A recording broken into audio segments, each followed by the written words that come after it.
Alright, we are live. What the buck is up, everybody? Ah, Oh, somebody sound like they blood. oh yes, that was me. I went rah. Ah. Alright, so, if I remember correctly, last time you got to the point where the council members are going to have their meeting with the general next day, and you guys got some time to find out what might happen from each people and possibly try and change the outcome of what might happen.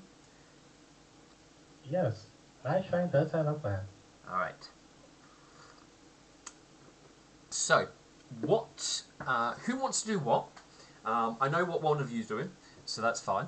But who? I want everyone to basically give me an idea what you are planning to do. And we start at the bottom. We'll go with Milk Thistle. What is your first plan, rather than the whole story? What are you going to do first after this? Milk Thistle is going to speak to Crystal Heart Yep.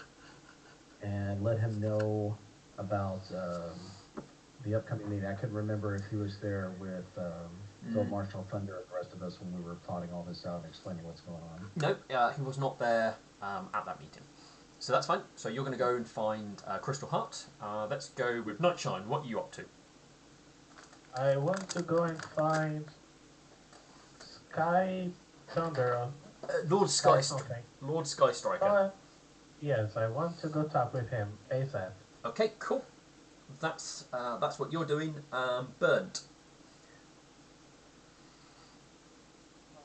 Oh, Nightshine might need some help with this, so Burned is going to be going with Nightshine. all right. Yay. Alex, it seems you have an audience as well. Yes. Well, Alexandrite already went to see all the council members. So, Well, you asked to do it. You poked me and did it in between times, so you got an idea what's Yes. about to happen. All right. So we've got Team Lord Sky Striker and Team Crystal Heart. So there's more people going to Lord Sky Striker. We will do Lord Sky Striker first. So you guys set about to find out where he is. It will take you a little bit of time, as he's basically in amongst the civilians, dealing with civilian matters. Basically, he's trying to obviously keep everyone happy, stop panic, and he's basically been the face of the council to the actual populace. But you will be able to grab a few moments where you can have a discussion with him. So when you go up to him, he will basically greet you friendly, and he'll go, "Oh, how can I help you, Free?"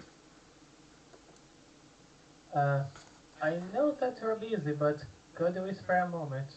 Well, yes, this is why I'm speaking to you now. Okay, so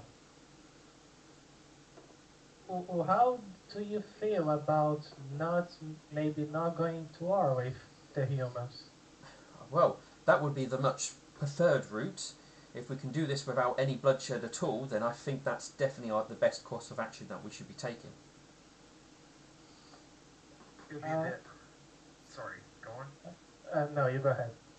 Well, that is going to be a little bit hard because it seems that Duchess Lillipad is really trying to push the envelope to get us all to go to war with them. Is there any chance that you would be able to join us tomorrow for the meeting that we have set up between both parties? I've already received a letter informing me of the meeting, but I don't believe you will be there. It will be the council members taking part in this. You, that's what I wanted to ask you. I had an idea, but it's more of an offer. So, Oh, have listen. you heard about the situation in Kurdistan? I do not know what's going on at Caddiston, I'm afraid. Our matters have been more focused here.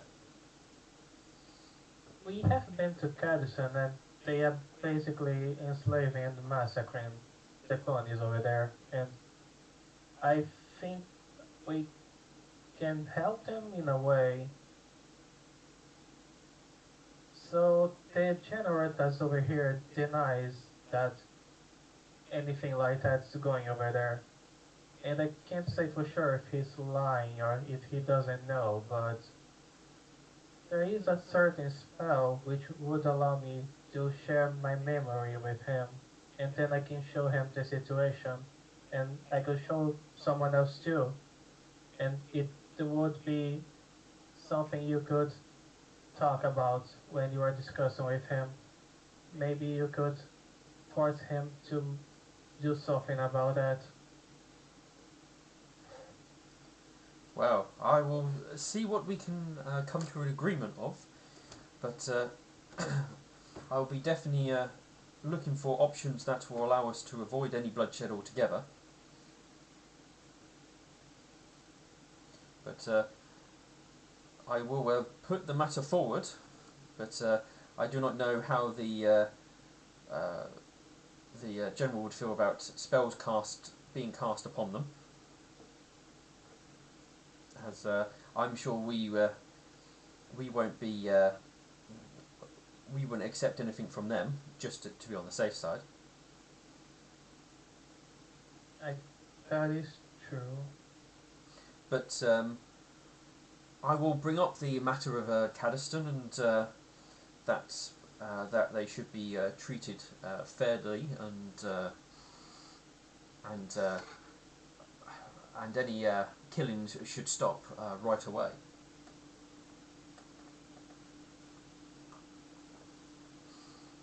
What's your opinion on the council as a whole? Well, we all have our strengths. The Duchess definitely has a more stronger voice and has a very much a set focused mind on things. Anyway, when she's involved. I don't know too much about Crystal Heart yet. I mean, he's still fairly new, so he never really showed much interest in the council side of things. So he seems to be doing fine so far. He seems to have taken to it a little bit like a duck to water. How come he's on the council instead of his father now? Oh, his father died. I thought you knew. Uh, I didn't. It was a tragic accident involving a portcullis. Oh, well, I think his soul will rest in peace now. Hmm. It certainly will. But yes, he's now running it, given it was the next logical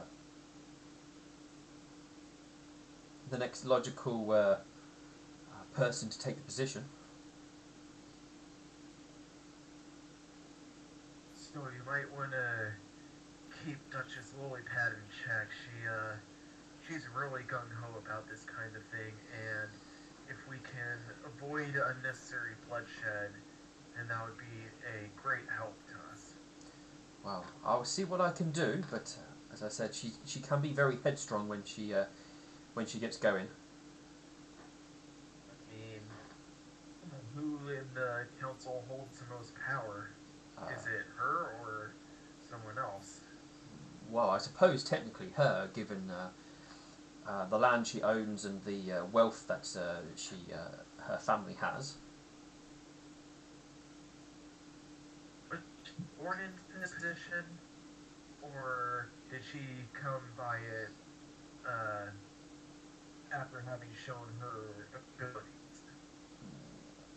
There's always been somebody from that family line who has been on the council. They normally have been seats, more of the strongest individuals. But they were one of the original founding families after when the council was originally set up.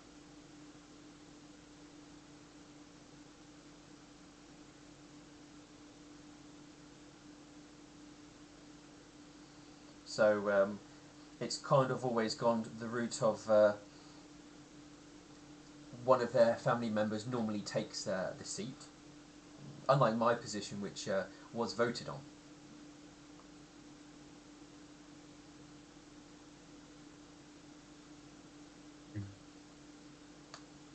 But there are some positions that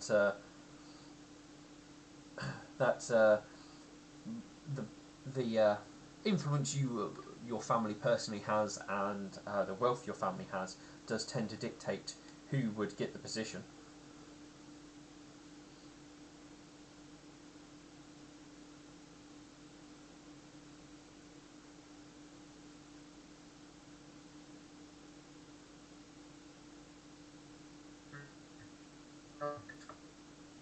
I'm afraid you broke up there, so I didn't catch what you said.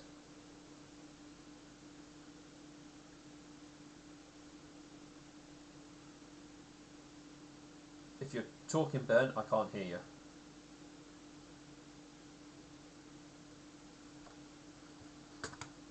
Hello, anybody? Hello? Hello?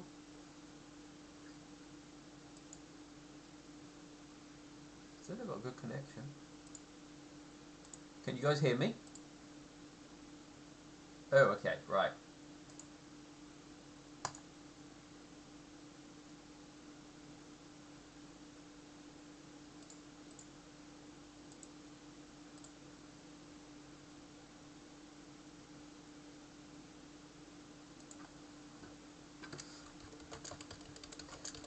Okay, guys, it looks like Discord is having a moment.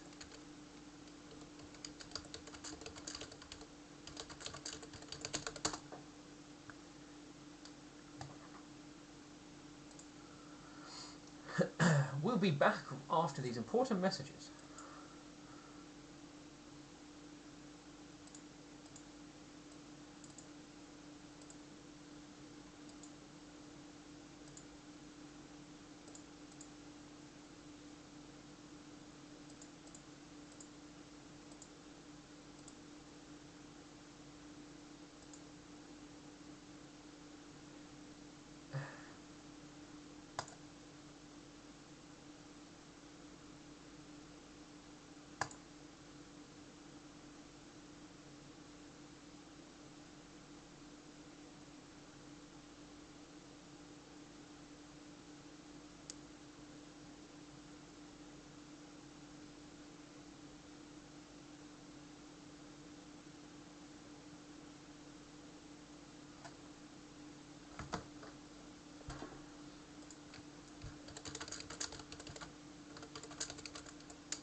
Hello, testing. Alright.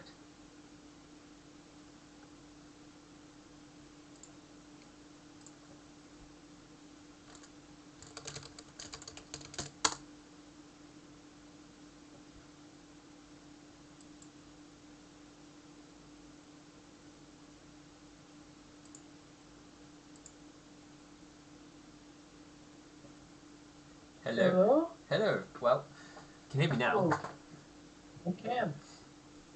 I want that. I was also dead.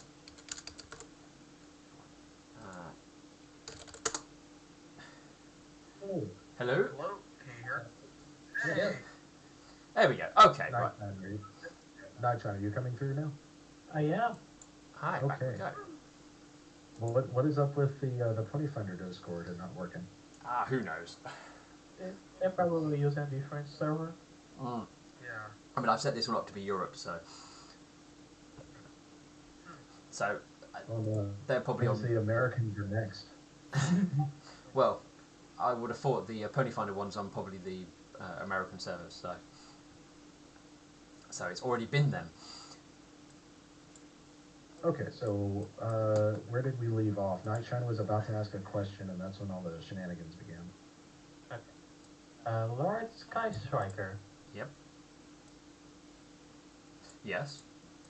Uh, I'm trying to think how to say it, but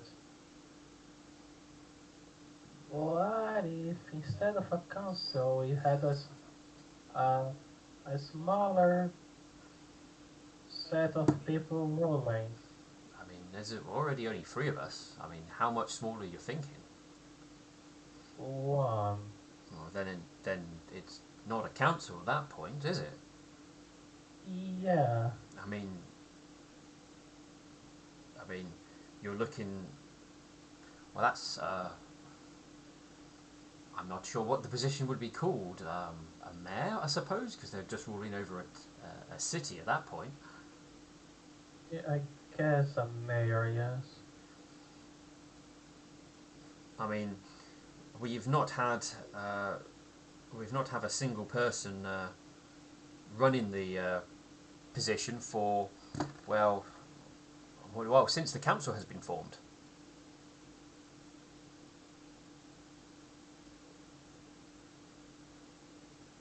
So I do not know how it will work, or if it would at this point. I, Find out. I guess. I mean, you can't really say that you tried without trying, can you? I mean, I, I I'm unsure if now is the right sort of thing to try and push for an individual, but have you come to me thinking that I would be up for something like this? Well, out of the three choices, you seem to be the one that cares about ponies. Well, yes. I mean, given what I've got in the letter, I think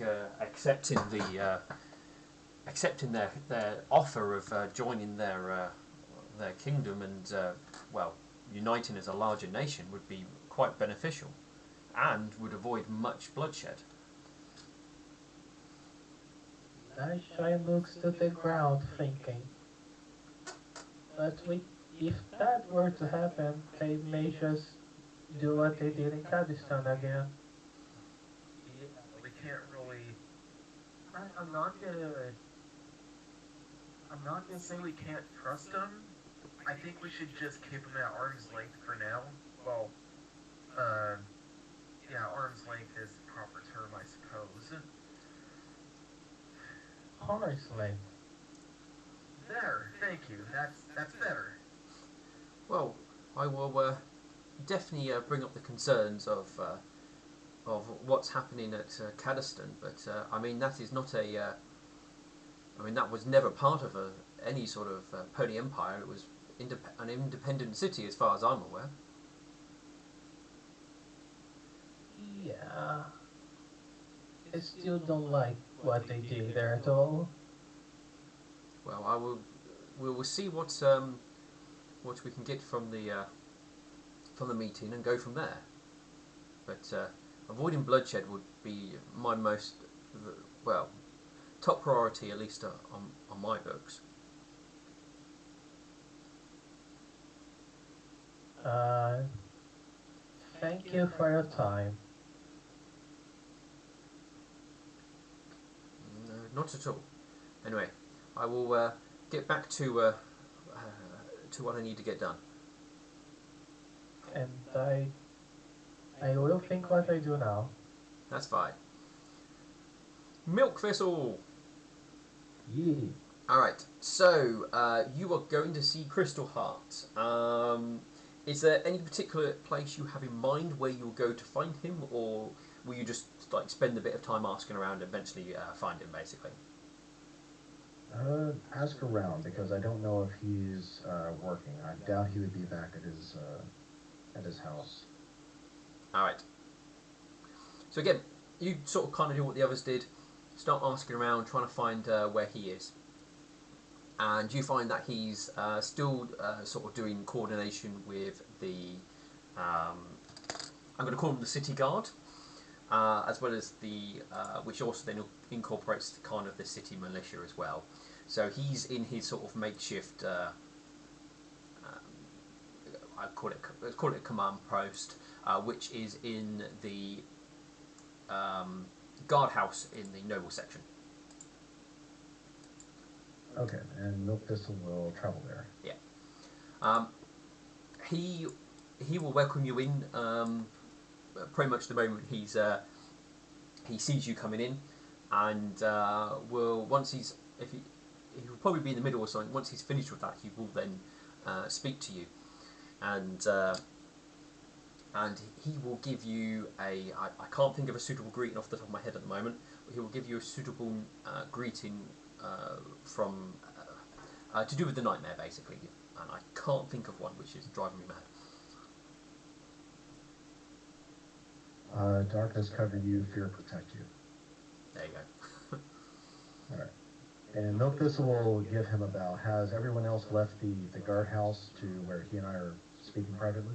No, there's still other people around. If you do want to have a private room, he can take you into what would be the captain of the guard's office. There's an urgent matter I need to speak to you about, my lord, regarding an upcoming meeting. He will go, certainly, and take you to the office. He will inquire if this is the same meeting that he has received a letter on. Yes. The general has been invited into the city, and he accepted. He will be coming in through the southern gate. He will be escorted by an honor guard of 200 soldiers, very likely his best. When he enters the city, he will have 50 of his soldiers. During this time, when he travels around the city, I intended to meet him at the northern end of the city and walk with him all the way to the south end. If you join me, this will give you an opportunity to speak to him privately.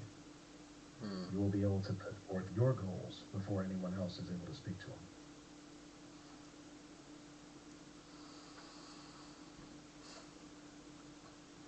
I see. And is it given it might? It's definitely worth trying, but I do not know if their honor guard would allow us to get as close to them on the entrance, on the walk-in. But it could be worth trying. The general seems to be a man of honor. He keeps his word, and he does intend to find a peaceful solution. But we do know that this foreign king wants to have a single ruler here within this city. The king anticipates he will be able to force us into his kingdom if we do not comply. There's an opportunity for deception. If we make them think that we take their offer, they may leave the city in peace, giving our armies time to catch up to us. We could catch them off guard, or ambush them later at another point as they leave the kingdom with their army.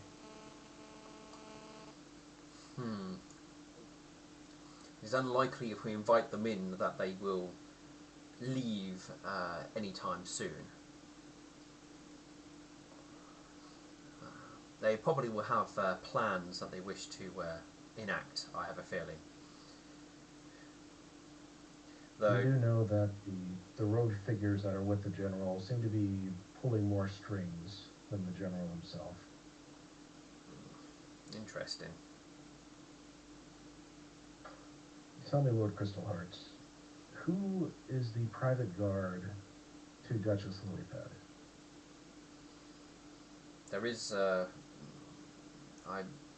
if she has her own private guard, then it is something that she has hired herself. We do have, obviously, the armed forces that that my family fund, or I suppose I fund. But other than that, there is no additional guard that I'm aware of. So it's possible that will have something like that in her own home and stuff. But I couldn't say. She's not made it publicly known.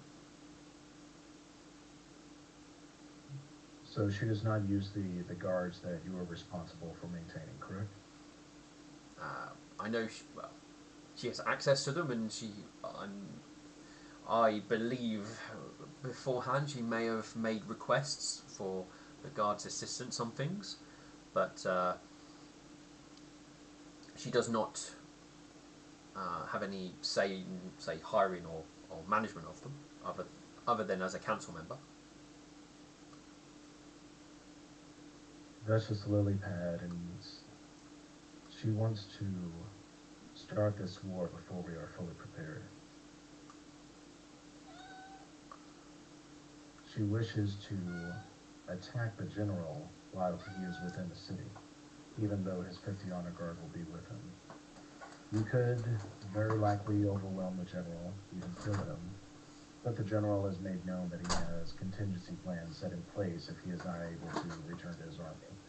They could start the war before we are prepared to fight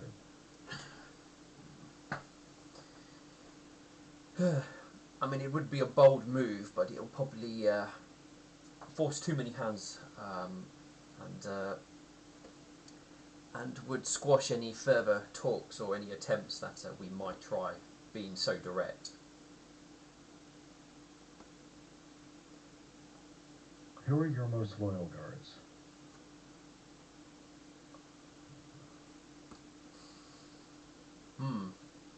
I'm still getting to know them all, but the captain seems, or at least was very loyal to my father, and most of them respected him. Some of them are still finding it difficult to difficult with me and my change of stance on matters, but a good number of them seem to have come around.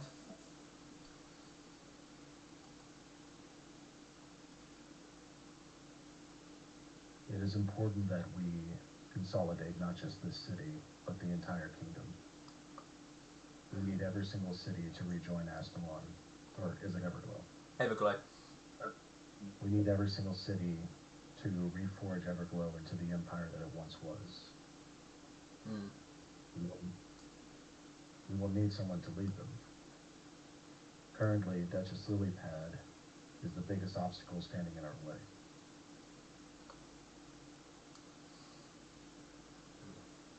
She will be highly difficult to remove from her position,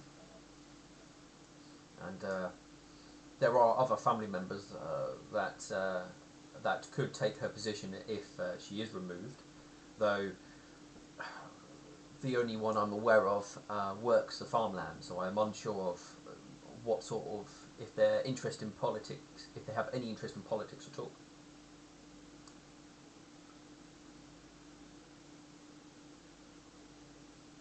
You and I have spoken of your destiny before, and how you should pursue it. Have you given thought to leading this kingdom? It would be a challenge, but should the nightmare see fit to guide her hoof in seeing that I take that position, I will do it I'll do it to the best of my ability. The nightmare does not gift us anything. It is our responsibility to prove our worth to her. Then if I've proven myself enough to her, and the opportunity arises, then it is a position that I will take. I will not squander such an opportunity. But your opportunity is before you, my lord. This army banging at our gates. The Nightmare Temple has been carefully placing ourselves in places of power. We are bringing an entire army here. This land will need a king if we are to flourish and take out these invaders. but if I This is something. sorry. He finishes by saying, if this is something that you want, you must take it.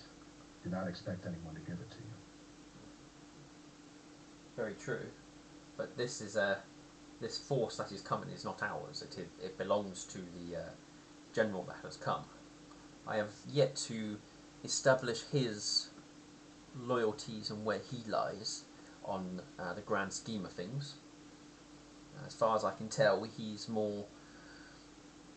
He's here to do his duty for at least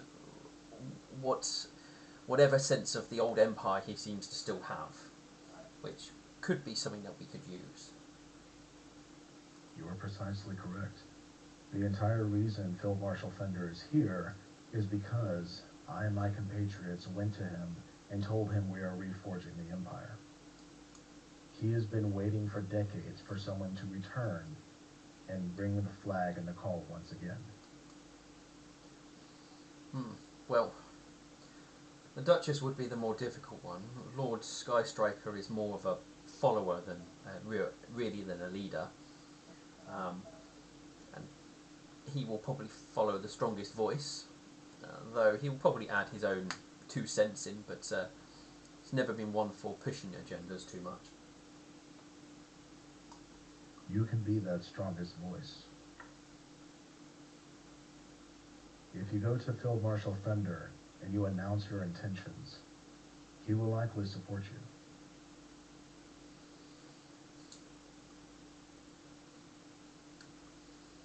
Well, if you want to make any move, then before this meeting takes place, it's probably the best. It's the best course of action. Cutting off the Duchess and ensuring she can't get her opinions in. Precisely. I As for the General arriving tomorrow, will you be with me or shall I escort him alone?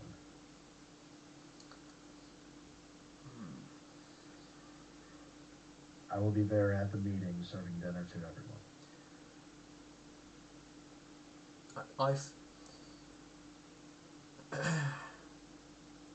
I think we shall see if we can remove the Duchess. Should she be removed, then it will not be necessary. But if she's still in play, then it is something that which will be perhaps you would. No, he goes. He stops and thinks. If he doesn't allow us to go, then I'm better off being at the meeting spot and ready to greet him, rather than trying to run past him to get there before he arrives. So perhaps you will deliver my message for me. What is your message? Advise him that he sits and thinks on how he wants to word it. Tell him that myself sees his wanting to expand his nation, though we are not ready to commit to such a expansion. We are willing to make some concessions with granting them access to trade and some land, but we will keep our freedoms, so they will have space to expand into, and we will potentially maintain a trading relationship. So to help both of our kingdoms, that's probably the word you use. As most of the land east of here has not really been settled by ponies. Most of our cities and our strong. Most of our cities and strongholds are more on this west side. So, giving them some of the eastern territories will not be too much of a blow, and would certainly possibly make them happy and give us more time to actually unite.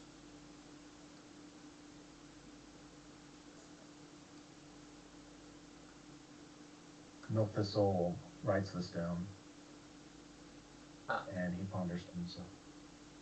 I think I might have explained. I think I might have said some stuff he probably wouldn't have expected you to say to the general, because he probably expanded on it a bit more to indicate what he was thinking overall. Right, I did pick up on that. Yeah. Um, if he does inquire where the border will be drawn, tell him that is where what will be discussed. Or what could be discussed should it move that way.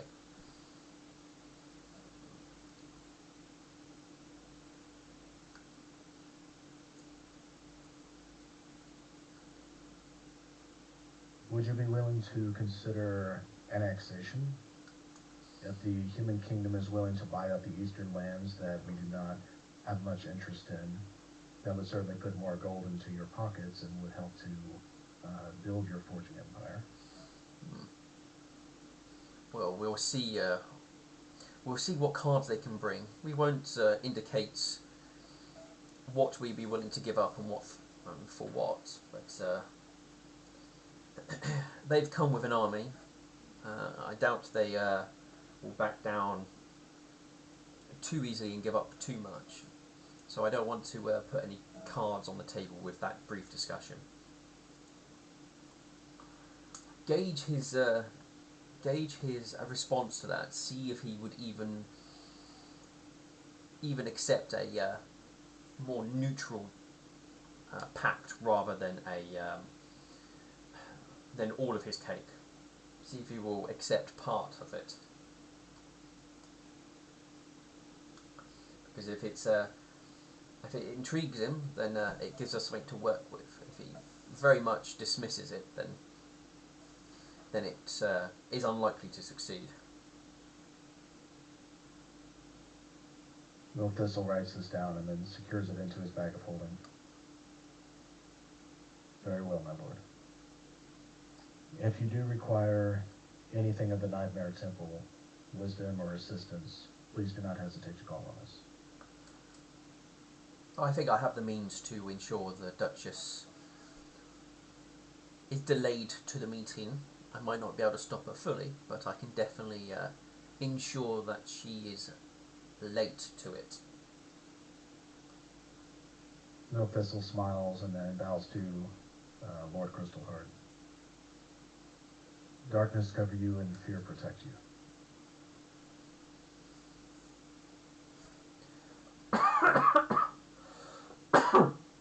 He will return the greeting with you as well, the departure message as well, and you will head out. All right. What time of day is it? It is 3:13. Okay, so that's accurate. Yes, that's pretty much ticking along of what it was. Basically, you guys both would have spent time looking for the individual, and roughly would have finished around about the same sort of time. So, what is everybody planning to do now? And I'm going to start at the bottom and work my way up. So, Milk Thistle. So, what would you be doing or planning to do next? Milk Thistle would seek out the wisdom of Midnight Vision, so he would likely head to the Nightmare Temple and assist with temple duties until Midnight Vision is awake and able to speak to him. Okay. And he would also start working out his scheduled time because he wants to meet, I'll mark it, he wants to meet the general close to this area right here, because this is where he's going to be approaching the city from, at least I expect him to, and that's where Milk Thistle wants to meet him and walk with him around the city. So the general is supposed to be at the southern gate by noon, since that's what we're expecting. How many hours would it take to travel halfway around the city? If he goes by foot, that will probably take. I want to guess and say it's probably about a mile walk. So that probably would take about 30 minutes to 45 minutes on foot, depending on their speed. But there's a good chance he'll be on horseback, so that possibly will take just. We'll say take half the time, so between about 20 to 15 minutes. Okay. Even if we trot, Milk Thistle can still communicate with him, so take more than 15 minutes to deliver his message to him. So Milk Thistle will return to the Nightmare Temple, and he will perform duties, trim the candles, polish the wood, refill sepulchres, etc. Okay, so I think Midnight Vision makes his appearance normally around about 8 o'clock. As 7 o'clock is the final sort of hour of worship for the sun sun wing, and then after, so they finish at 8, and that's when he basically wakes up. All right, team who visited Lord Skystriker. I will start at the bottom. Nightshine, what are you planning to do next? He's gonna take 2 hours to capture memory from the Twilight Library, where he can learn spells by pain, and then he's going to tear a ship so they can move it. The bomb. Okay, putting things in preparation for that. Burnt, what is your plans? Alright. Well, considering that we're going to be moving the bomb into the Unification Hall where the Chaos Hunters and Chaos Knights Yep. headquarters is at, he's going to head over there and start working on moving the beds out of the way to make room. Okay, that's probably only going to take you half an hour at most. Because the beds, there isn't that many, and they're not too heavy, so you'll be able to get down there, clear space fairly quickly, and then you'll be ready. So that only, like I said, takes you about half an hour. What else are you planning on doing?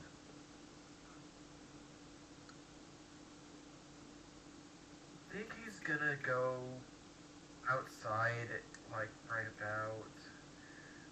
What side are we gonna be parking the airship on? This side or the opposite?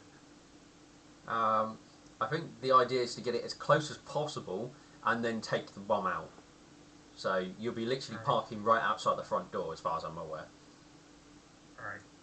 In that case, he is going to be. Uh, he'll take a seat right over here on the fountain, and he'll go into some meditation. Okay, so that's your plans. Yeah. Right, Alexandrite. Yes. I know what you will do initially. Would there be anything additional? I think I'll head to the walls and try and keep my eyes on the upcoming armies and such. Like, All right. So, oh, somebody say something. Yes, we did make arrangements for clerics to cast not some kind of mist. I forget what the spell is, but they cast that fog over the walls. Yes. So that way the ship can fly low enough to be covered. Yeah, that's going to be for the ship when it starts moving. I think you guys are planning to do around about midnight, so it's quite late. So you're a good distance away from before that kicks in. I thought we agreed to do it as night falls. Oh, was it at dusk? I thought you were going to wait for it to get like properly dark and then do it under the cover of dark of the night. It was definitely going to be dark. I don't think we said what time it was going to be. I think we should do it under a cover of night. That way, it will be harder for them to really see what's going on. Yeah, and the idea would be that most of the civilians will be in bed and everything else, and you've got enough time to ensure that the area is clear and everything else. Yeah. yeah, I think that was the plan. Alright, so we've got meditation, copying magic, watching on the walls, and doing clerical work. Alex, as you're on the walls, you probably will get information. Well, you will get information right away. It appears that the humans are in the process of constructing siege equipment, as far as you can tell, and obviously the armies are setting up camp and doing drills. It does seem that they are deploying forces in various places around the city. You've probably got small camps of roughly 100 maybe more at various sort of places around the city, mostly seeming to be where gates are, as well as would be where you would sensibly place things for lookout purposes or watching the surrounding areas.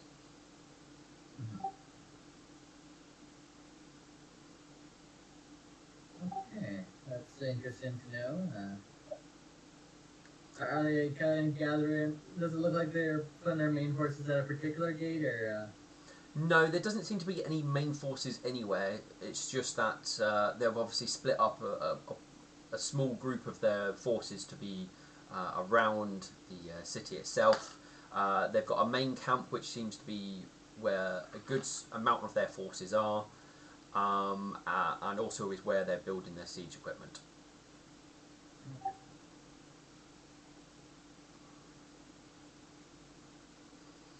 Alright, so... oh, yep. Since we have so much time, because I thought we were going to do it at 6 p.m., my chance going to the absolute everything and give them what back. He looks at it and goes, "Oh, is this for me?" Wait, I thought it was yours. Well, I don't remember you buying one. Oh no, I got it for free, for a bit, so I could spy on the army. Oh, okay. I mean, I'll take it. Wait, it's not yours? Where did you get it? Listen, the local army gave it to me. Well, perhaps you want to give it back to them?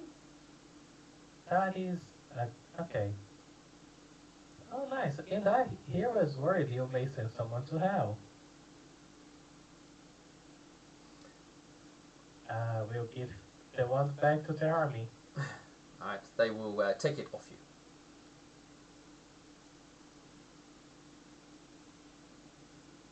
That's it?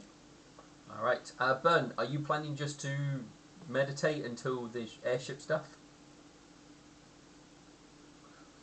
You know what? He's gonna do a patrol around the. Sorry, it's been a bit of a day. Shall I put you on guard duty with Alexandrite, basically? Yeah, pretty much. Okay. I mean, you'll probably get the same sort of information being on patrol around the city walls and stuff. Alright, so it seems the next main thing is going to be Milk Thistle at 8.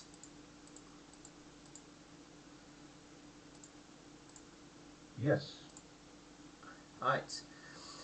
So,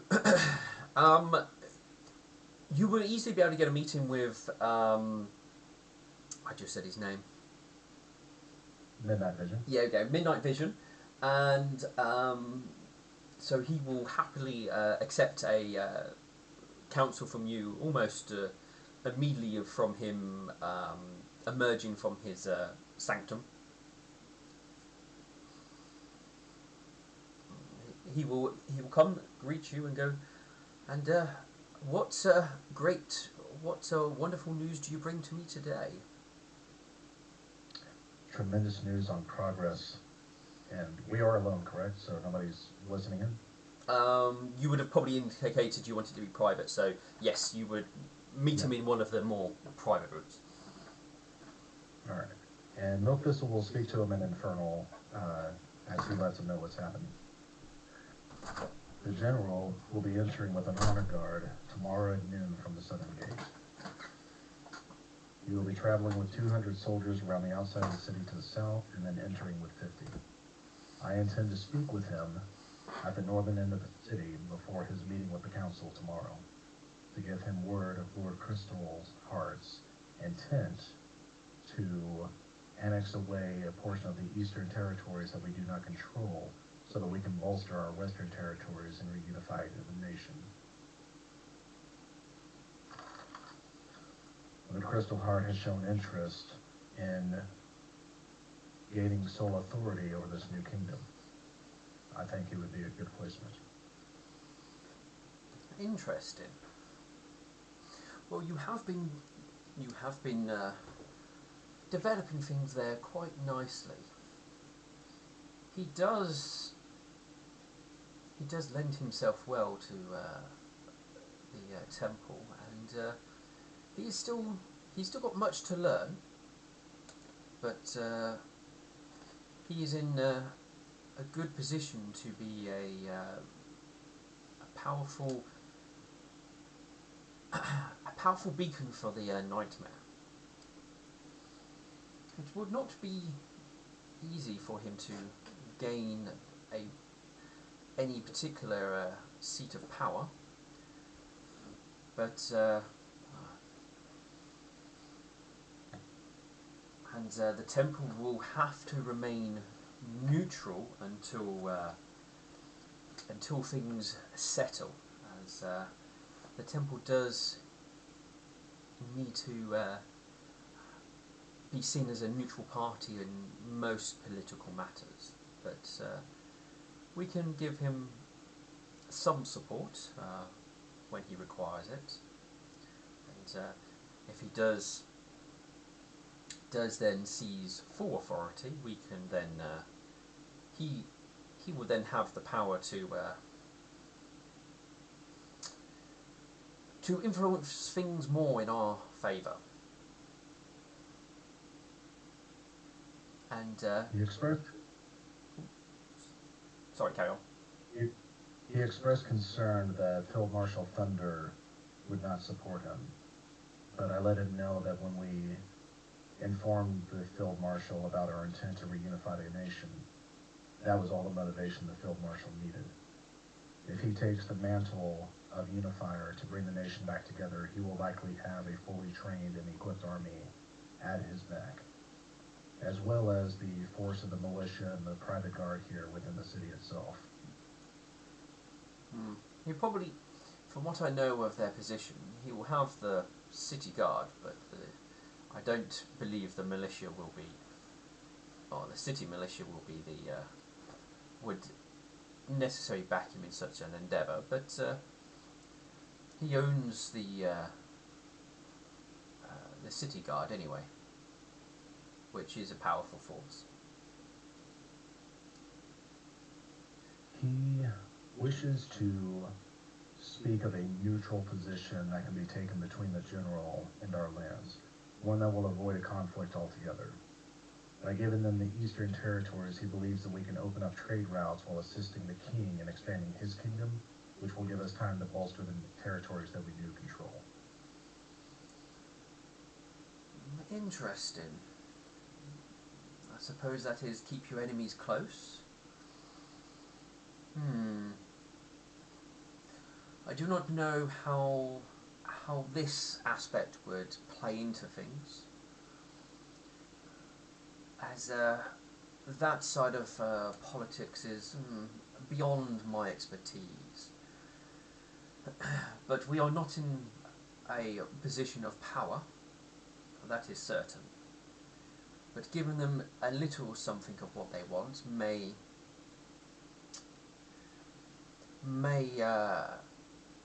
enable us to put ourselves in a position of power. It depends on how much has to be given. They will be discussing a potential borderline. What I am impressed with the most is when I informed him that Duchess Lilypad will be the largest hindrance, he took it upon himself to make arrangements to delay her from entering the meeting. She will not be present when it begins, but he doesn't know for certain if he can keep her away the entire time. So he is taking initiative necessary to make sure that he can put himself into a position of authority. As for the other counselor, I do not know much about him. He has not been making power plays or exerting his authority over the rest of the council, so I haven't given much consideration to him. All I do know is that he seems to be tending to the people themselves. I will be honest. He's been on the council for a number of years, but he has never made himself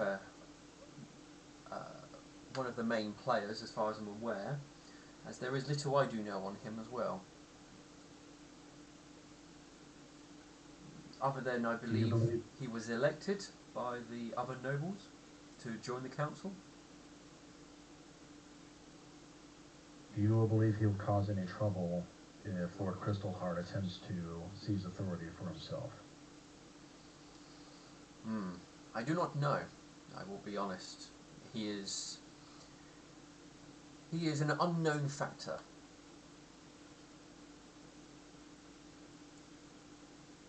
He does seem to care for the citizens here.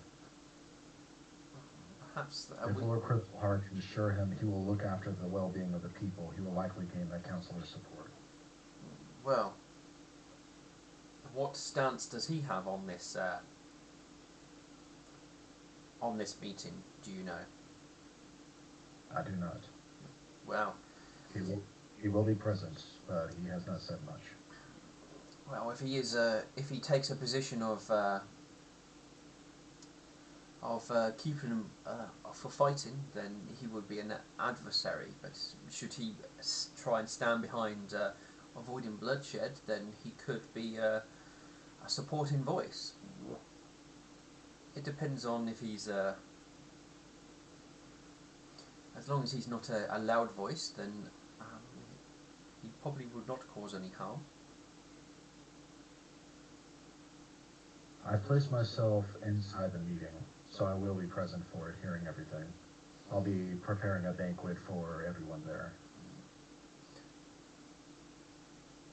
I would not interfere too much. This is one of those moments where we can play the parts on the outskirts.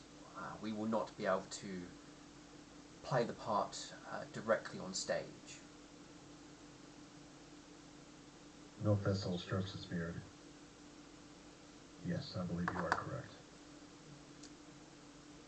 As anything, if we attempt to step in or add anything, it could be a sign of weakness, that Crystalheart is not fully capable. Should a member not sat at the table comes forward to offer suggestions. So I will not be whispering in his ear during this meeting. And Milk Thistle's kind of looking down toward the floor, stroking his beard still. Yeah. Then hopefully the pieces I have put in place will play to my favor. Or at least you won't be able to whisper directly into his ear. Do you know of the spell message? I do. It is one way you might be able to pass on a word without arousing suspicion. Though, as long as the room isn't too quiet for you to as long as the room has some noise to it, that you casting a spell will go unheard. Out of character, what level is message? I'm pretty sure it's a level 0 spell. Yeah, it's a cantrip. I don't think clerics get it. Yeah, that's the one thing I wasn't sure on. Okay. Because I do have the level 4 spell sending, but that one takes 10 minutes. Yes. That won't be very useful. I wasn't going to have it prepared.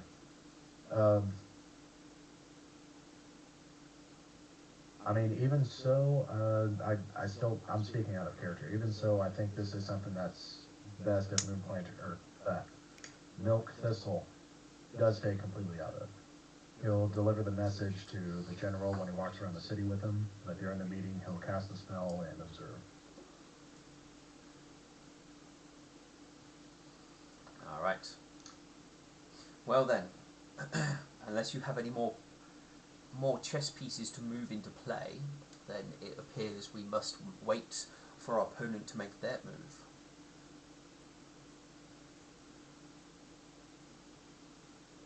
Is there any additional message that I should carry to the general before the meeting tomorrow, on behalf of the temple itself? As I said, the temple should always be seen to be neutral on such political affairs. So at this moment in time, there is nothing that I believe we should be passing along to the General. Very well. I will not be attending this evening's service at midnight. I must assist my party members with moving the bomb that is within the ship. So I will be leaving here to go speak to Captain Swiftgadget to inform her where the ship is to be moved tonight. Understood. Your presence will be missed, but is understood. And with that, Milk Thistle will stand back up and give the exitorial greeting. I don't know if that's the right word. Yeah, I know what you mean. Darkness cover you, fear protect you.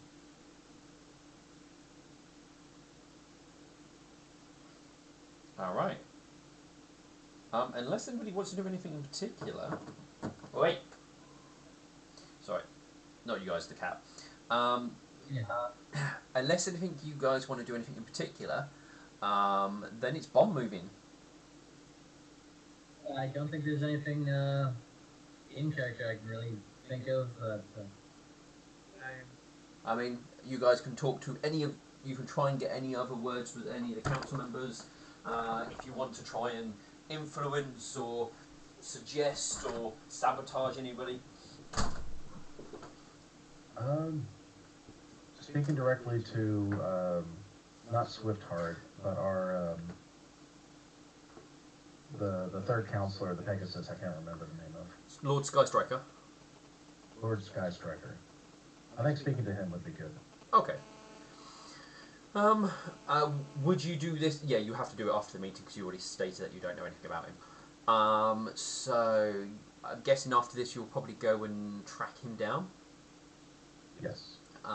You're probably going to catch him more sort of heading back after like a day's work type of thing. So you'll probably catch him just outside the noble section, I'm going to say. And you'll stop him to have a quick word. And his name is Skystriker? Correct. Lord Skystriker, might I have a word, please? Certainly. Seems everybody is wanting words today. There's much to be said tomorrow, and we just want to make preparations as best we can before the moment takes place. My lord, I want to take a moment to say thank you for what you've done for the people here. I can see that you have a good heart and that you wish to protect them and make things as comfortable as possible, considering the circumstances. Well, yes. Well, without the people of this fine city, there is it would be a ghost town. So they are the ones that should be looked out for, as they are probably the most easily forgotten at times. My lord, what is your ultimate goal, if I may ask? For what? Well, for the army that surrounds us. What would you pursue above all things? A peaceful resolution that sees no bloodshed is spilt at all. So peace above all else. Yes, fighting such bloody battles is a waste of life, and if we can avoid such dire matters, then it would be most preferable, at least to me. Moonplanter shakes his head and smiles. You're a good guardian to these people, and they are fortunate to have you. We all are. Well, I do my best. I will see you tomorrow afternoon to prepare our lunch. Good night, Counselor. Good night, and may the gods watch over you and everybody else. And Milk Thistle will give a polite bow. Then he will travel to the dock. So the ship is currently out in the middle of the lake here. Yes, landed it He in the needs to lake. get to that. I believe there's like a little rowing boat so you can get backwards and forwards, because I assume that's how you guys probably got backwards and forwards in the first place. Okay. Then Milk Thistle will board the ship and speak to the captain. Hopefully she's not passed out drunk. I think most people are probably going to be here at this point in time. Does that sound about right? Yeah. Yeah, probably. Alright, you're all on the ship.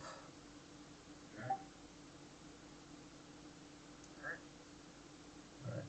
Captain Swiftgadget. I know, we're going at some point when it's dark and you're going to get the crazy thing what makes the weird bloody noise off my ship. Yes. So we'll need you at your A game, Captain, as sober as possible.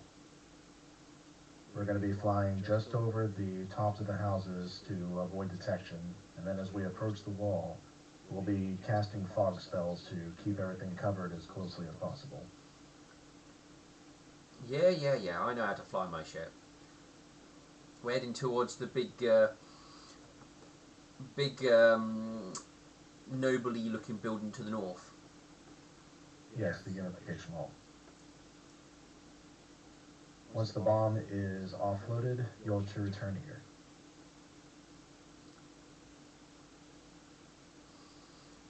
Fine by me.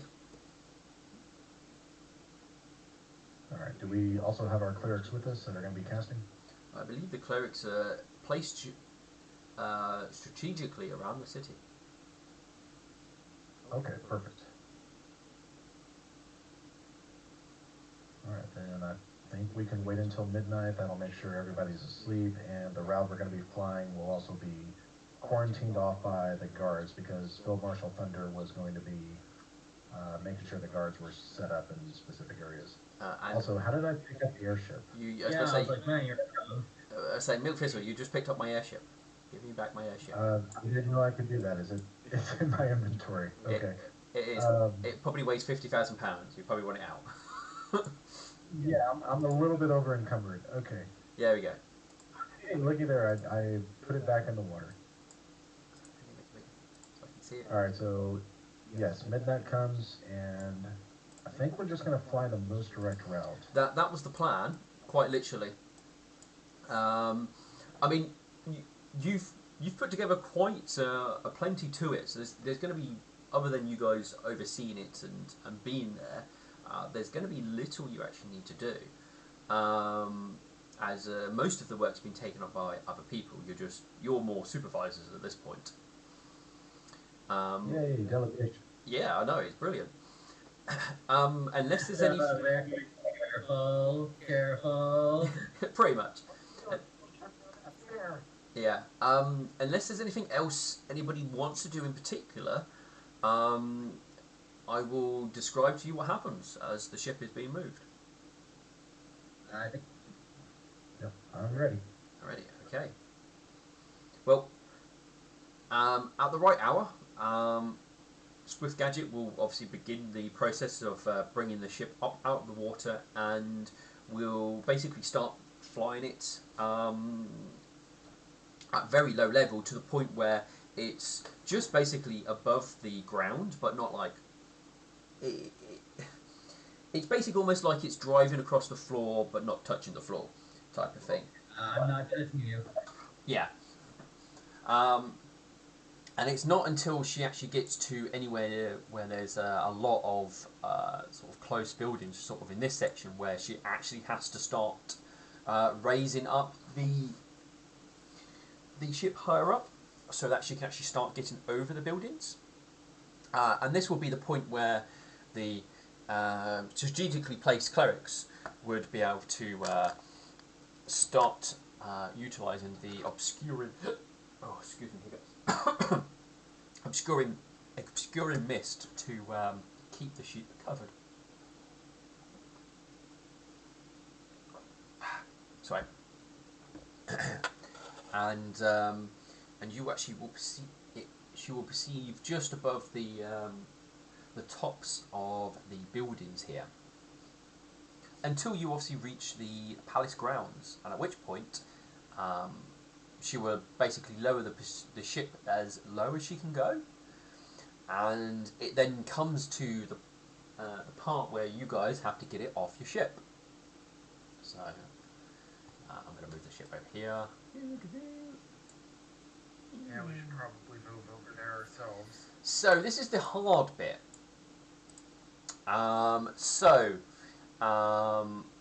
This is the one bit you haven't delegated. You have to get it off the ship. Now you use some rigging beforehand to get it off. So you're going to have to do the same sort of thing again. So that does mean that one of you is going to have to take responsibility for getting the ship off, the bomb off, and it will be a knowledge engineering role to ensure that the bomb doesn't fall and kill everybody. Yeah, that's neat. So if you've got anything you feel that can give you bonuses, or if people feel that they can assist, then it is something that people can do. Now, normally if you roll an assist, you don't have any negative effects. What I will say though, because it's such the sensitive of this nature, if you do an assist but you get below 5, if you can, you actually will give negative. So you need to be. Go on ahead. But so you need to be able to make sure you can actually do a decent bit of engineering help. Alright. Brenda's gonna attempt to assist. I mean, Before you roll, what's your modifier? 3 plus 3. I think you shouldn't. Fair enough. I'm sorry. No, that's fine. I'm just telling you the negatives before you start doing things. Yeah. No worries.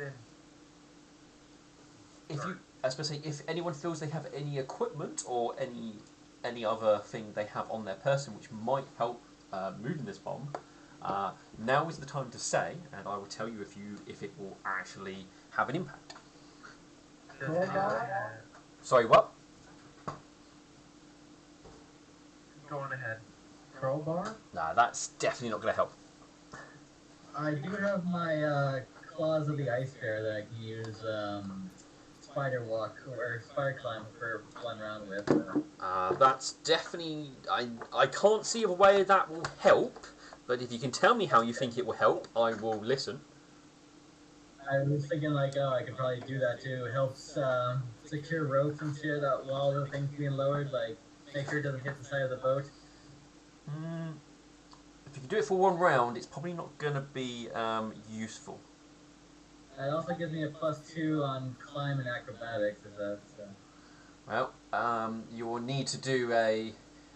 you will need to be able to do a pretty decent climb check to, once you're into position, not to fall off. Because I don't think it lets you stick to the side of something when the spider climb runs out. I think I can just dig the claws into the boat, but probably not, because... Yeah, I think the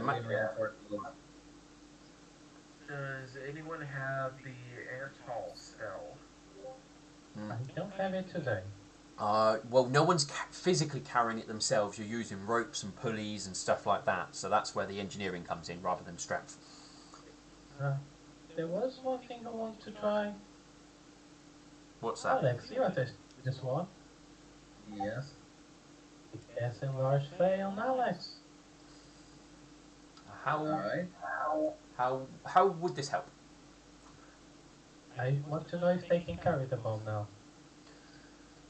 No, because the issue is you've got to get it from the deck down below. That's the difficult part here. Moving it into the palace will just be basically put on something that has wheels on and a load of pushing. So that bit isn't difficult. It's the physical getting it off the getting it off the actual flying ship, because you don't want to just throw it off the side. Alright. Okay, no. I have a potion of fly, so if they can lift it, I can give them the potion of fly and they just fly down with it. It will be too heavy for them to be able to fly with. Okay. if they carry it, like if they tie it around me, can I use the spider climb to do a two action run down the ship? Would that work? If you want to, when you reach the bottom, the bomb to hit the ground and explode.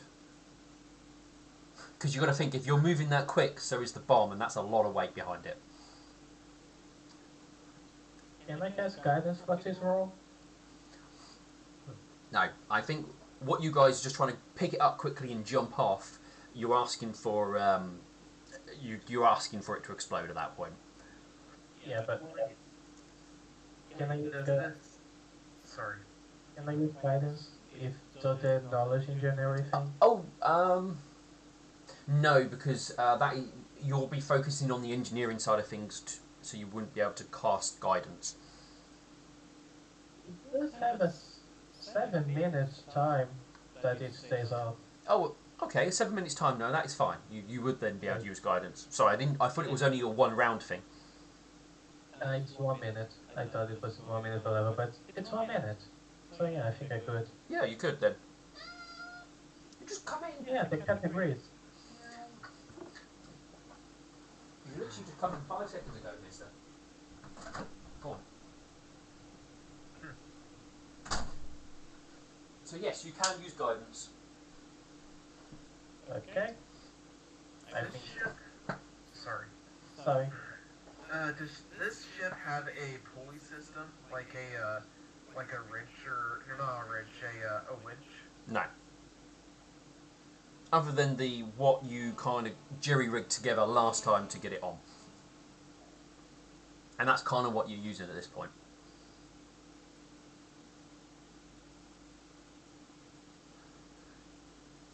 Alright. Nightshine, it seems it's all down to you to either kill everybody or save us. Should I take a 10 on this? Um,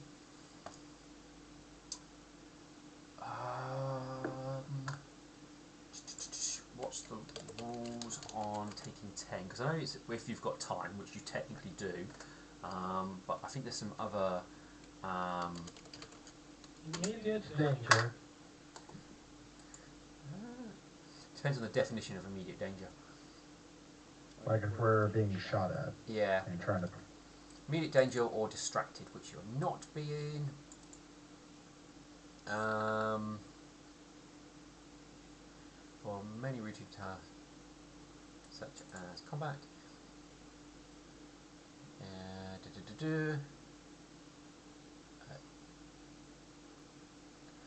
Yes, I believe you were taking.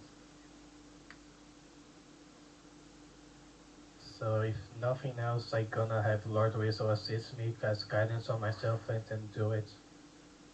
All right. Okay. I'm gonna roll for Mr. Weasel. Okay.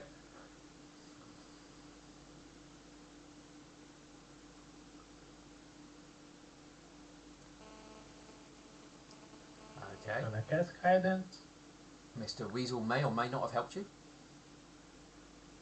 I'm gonna use my amateur investigator and get a 1d6. Good choice. You get a 2. So I let me double check how many ranks I have. You Well, will. if you fail, we won't have to worry about the army or anything else. I'm going to reveal your investigator one because I feel that is one you would know what you got. Okay. So if you don't count Lord Weasel, I have a 25 total. 25 total. Alright. And that's including the guidance. Yeah, it doesn't include any guidance, just not accounting for Lord Weasel. Not counting for Lord Weasel. So it's +2 for Lord Weasel, so that will be 27 in total. Sorry, you need a DC 30. No, I can't. So, no, you're getting off trying to do it. If you were in like the middle of a fight, storm, and everything else was going wrong, then maybe DC 30, but no. DC 27 is perfectly fine for you guys to basically get the bomb winched up, and nicely and slowly lowered to the ground. At which point, you guys can then begin the slow task of getting it to the hidden chamber, which is to do with the Chaos Hunters. No, yeah, the Chaos Knights. Yeah. The point where you would have to say enlarge Alex is when you've got to get it down the stairs, as you can't really use a wheel system. So it's kind of you kind of use the wheel side of things and basically slowly, with Alex's help, sort of gently ease it down the stairs. It's like moving a couch. Yeah, but just a couch that can end the world as you know it.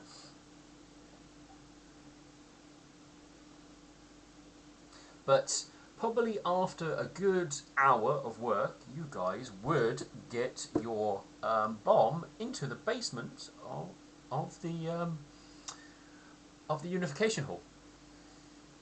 Yay. Is it bad that like throughout all this, I was thinking that man, I wish I was kind of playing my terrorist just so I can fuck this up. It is very bad, yes. I mean, You're a bad person.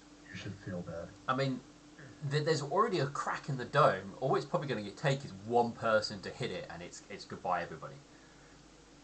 It's true. I'm gonna repair the crack with my bolt-in hammer. Watch me. Oh, Yeah. Now it really go over well. Now Nightshine wants to talk with everyone. Have everyone. Yeah. What is it, Nightshine? I just want to double check. Are we all still in agreement with just delaying the humans and eventually going to war with them? Yes, I believe that is what my plan is. I think yeah. It is possible to find a peaceful solution, but if the humans are unreasonable, then we are doing nothing more than delay them. Yeah. And the weakest, I still think that the weakest link is the Duchess. She seems hell-bent to go to war, no matter the cost. Well, But you said- sorry.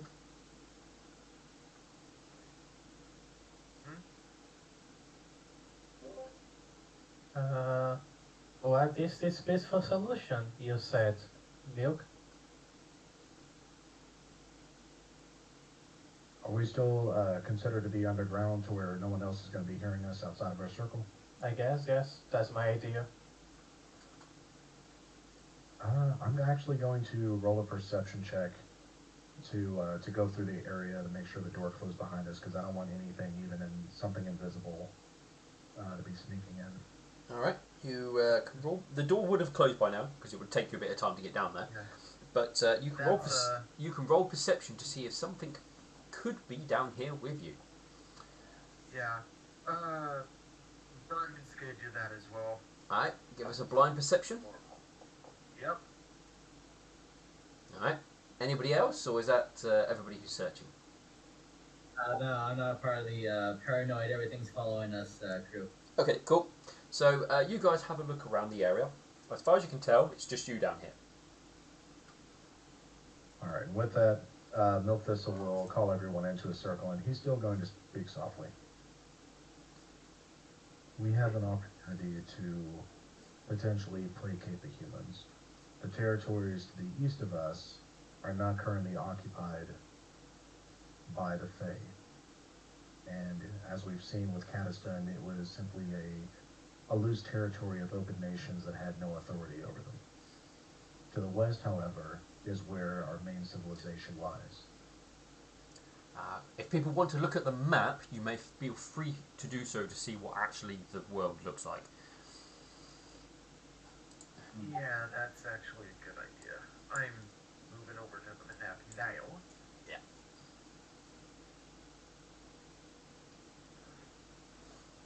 This must be sworn to secrecy among all of us.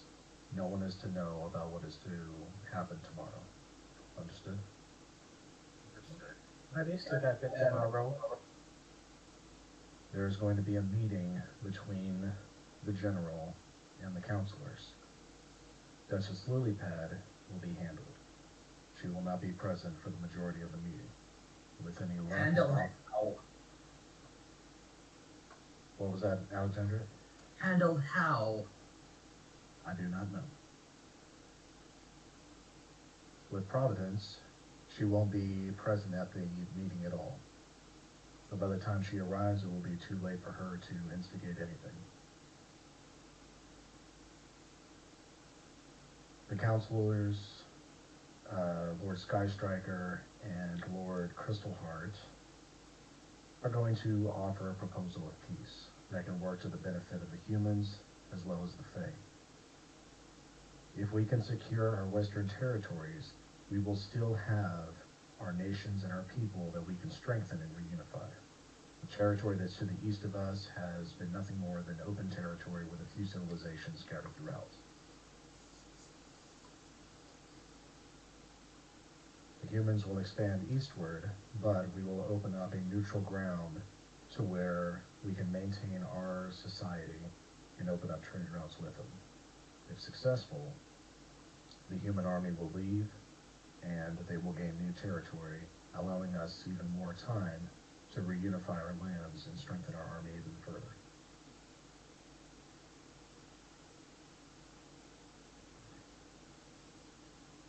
It's risky, but it might just work. I tell you this because I trust you, and I hope you understand how much I'm sacrificing by putting my trust into you. Please do not let this be in vain. This must be kept secret above all else. Roger. That's an affirmative.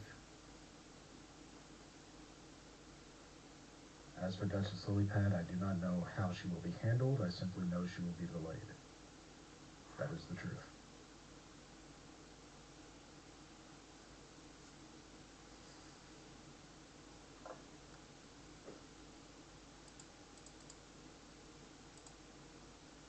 Oh, time flies. I know. Does anyone have any questions or concerns? So, everything from... Oh, I wish here's a drawing tool. There Sorry, is. Steel, I have to mess up your map a little bit. So from... I'm guessing here to all the way out this way is what we're looking at. There is a draw tool. You can sort of like, Yes. see? Right, it is. Let's see. Rectangle. Yeah, That's if what I'm looking you for. if you see, it's the pen tool, and if you scroll down, there's like a little squibbly line, which is the draw tool. Yeah. So we're thinking from about here down to like here, correct? I mean, you're just drawing a straight line. You don't know what the idea of how you would split it. If somebody wants to roll me knowledge geography, I will give you some borders. I can do that. I don't remember if I took knowledge geography. No, I did not. I took knowledge mobility. If you ask Nightshine, he can help. Nightshine, where do you believe a good border would be between Well, the humans and the Fae? Well, the knowledge geography is to give you current existing borders. Okay. But still, I think the question to Nightshine would be a good question because using the existing border that we know of would show us like topography that would create a good border in certain settlements that are more human than Fae. Yeah. Okay. So, who was the main roller and who was the assister? I was doing this on my own, so. I was doing it on my own too. Okay. Weird. So I'm going to draw two separate lines. I'm going to do... Can I change the colour? I have to do it afterwards. So, I think you mean 3 separate lines. there's 2 people doing it. Oh, Alright, I'll click that one a bit. oh yeah. And then...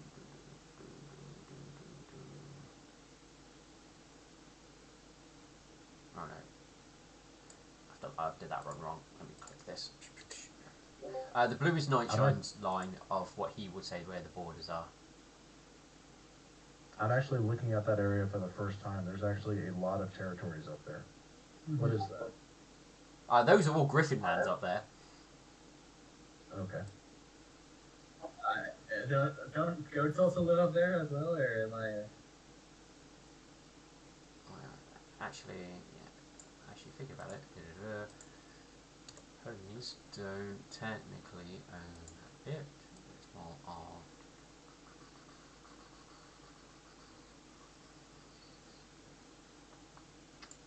Alright. Let me click this. I want to change that to. Let's change it to a nice red. Okay. No, that was not what I wanted.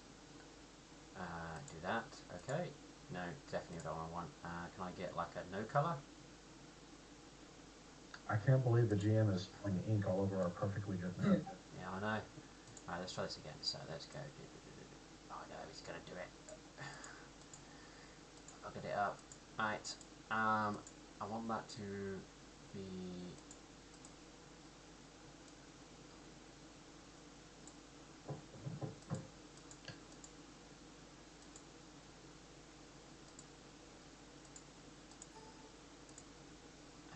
Okay, somehow I've managed to screw up the fact that it shouldn't be. Okay, so that will be what I've got to do, right? Let's try this again.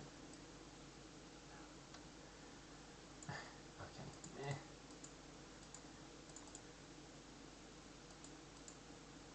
Oh no, the GM is whitewashing the Griffin history. No. Nice.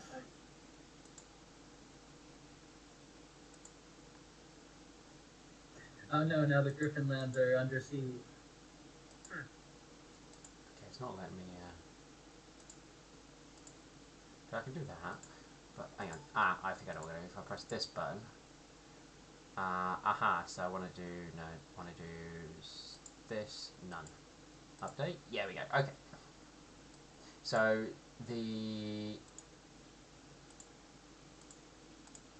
Alright, so. Oh, come on, move. There we go. Right. So that would be like kind of like that. Now the both Alexandrite and Nightshine both agree on the Griffin border. That's like stay still. Down there-ish. Yeah, that'll be close enough. But the border where on the other side of things is a little bit different. So the blue is Nightshine, and hopefully this will be pink, which will be Alexandrite. Yeah. So it kind of does the same sort of thing. But he goes around here and does something similar, but also then goes around here and goes up over this way and round. Right, so those are the two borders that people were saying is the current ones. You guys have to work out who you believe is the most accurate. Alex, I don't think we considered the castle on that. And what is this forest area right here? Exactly what it is, forest. There's no indication of a name for that forest or anything like that on this map. You seem to when there's enough trees in a place we usually call the place forest. Yes, my friend, I know what a forest is. I just don't know the significance of this forest. Well, they produce hot oxygen we breathe. They are very important. Thank you, Nightshine. In regards to the territorial lines, who does this kingdom here belong to in the southwest? You do not know. Because that's outside of basically pony territory. So you wouldn't know that information. And this area right here, where the caravan trail is outside the border but within the border for Alexandrite, who does this kingdom belong to? You mean this lower bit down here? Yes, I said kingdom, this territory. That would belong to Mirage, which is the Persians. The Persians. And the dwarves have this territory here. And then farther west, past the ocean, are the elves. Do the gnomes or the halflings own any lands in this area? Not as far as you know. Alright. Well, this caravan trail right here would be a very highly disputed piece of territory. We would probably need to contact the Persians to get a more accurate map, or, someone who specializes in maps. My concern is that's around where the demon is. If we want to take care of that, we might have to cross borders then. I mean, you know that Persians and ponies have been quite close, so, I mean, you guys, there's no issues with Persians going into Pony land and ponies going into Persians land, or at least historically there has not been any issues. Alright, so we got an open border policy, but still, we should figure out exactly where our borders are if we're going to be negotiating what goes to whom. Right, so you guys can try and work out where you might think is a good border. It's 1 o'clock in the morning. Typical topography is likely closed. Probably is. He's only good at drawing maps, not telling you where borders are good to be drawn. I think this is a detail we can work it out later if things go this way. Well, I just want our counselors to have the best information possible. Whisper, where is she? In bed, unless you invited her along. Wake up.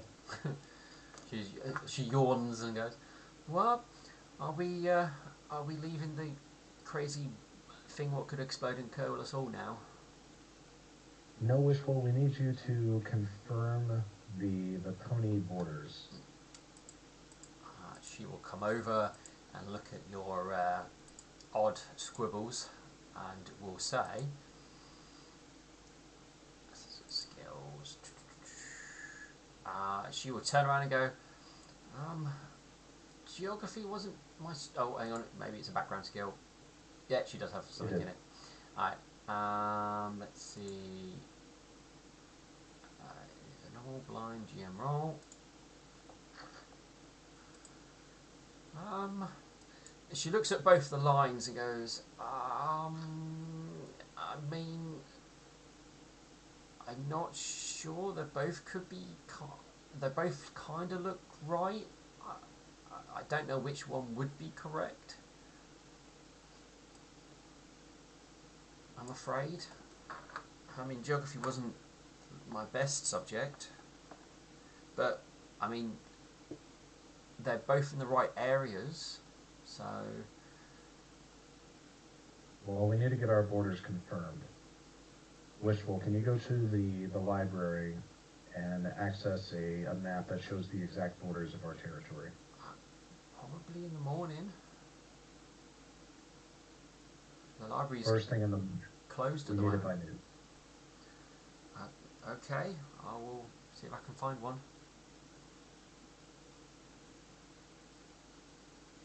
Alright, so we got a rough idea. Pin will find us an exact border map by noon tomorrow. But this is also mute if the humans only agree to the plans and if they're going to keep their word. What's to stop them from, say, 50 years from now saying we want more? During those 50 years, we will be strengthening our defenses and unifying the land to make sure that everyone is under the same rule.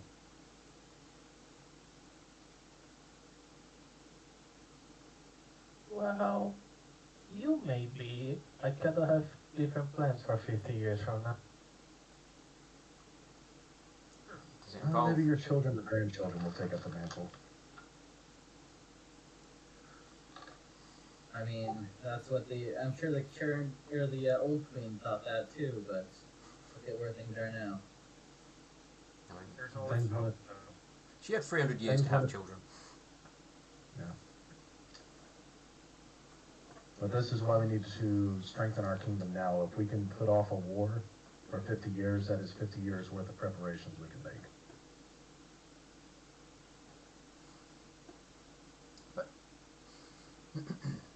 but it also gives more lands for the humans to prosper and build up an even bigger army.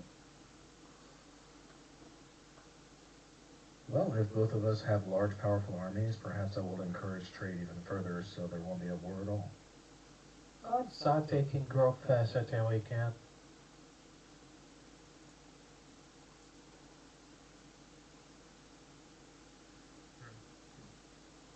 Do you guys have any idea where you might recommend drawing a border? Because I think this is why you looked at it in the first place. To play it safe, I think we should um, go with Night Shines because it does cover less territory. Yeah, I mean, and that is the current border, that's what I'm saying. So you can dig into it to say, look, we'll give up this much. oh, like make them think that the Alexandrite border is the actual one. No, I'm just telling you, this is the current, one of those is the current border for the Pony Lands. And obviously, Crystal Heart was on about giving up, obviously, the area within, like, this side of it. So, I'm saying you guys can work out, if you want to, what you want to give up. So I can give you an indication of what places on the map you will be losing if you want to know. We'd probably be in Belvic. That would essentially be the counselor's negotiation. I mean, I guess what we could do is draw out potential lands and hand that over to the counselors, and then they can decide for themselves if they want to recommend that. Yeah. I mean, that's what I'm seeing if you wanted to give any recommendations, or if you're just going to leave it to what they come up with. I think we should keep everything west of Sun's Tears, so that way we keep Evan Silk, Silver Dream, Everrain, and then Maymay's Reach and that territory beyond that. I agree with this. But that would give them Katistan Camp, whatever that is. That would also push their border up against the Griffin Kingdoms, and that would just be a whole other mess they'd have to deal with. As for everything down south, I'm not sure. This is nothing more than a suggestion. This is nothing that's solid. But I think if we take the territory around this way and protect our major areas, and then actually instead of that, have it go in right there. There is a problem if you look what's beside your line that you drew. They would have access to one of the waypoints. It would be within the territory, but I don't know if they would like build any kind of settlements on top of it. Well, they might not build settlements on it, but they will have an access to the way in. Still indicates they can be destroyed. Well, I mean, we could very easily just, draw the line around it this way.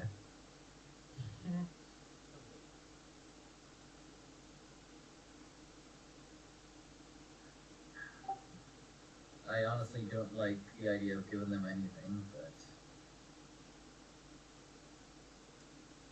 If we make concessions that will buy us time so that we can strengthen our kingdom, we can potentially in the future make our army strong enough to go back into their lands and not only take back what was ours, but take what is theirs. Take back our lands one by one. Step by step, that's how it is. So we would let them build the land, and then we would... I think that would be harder to take them back later than just not giving them now.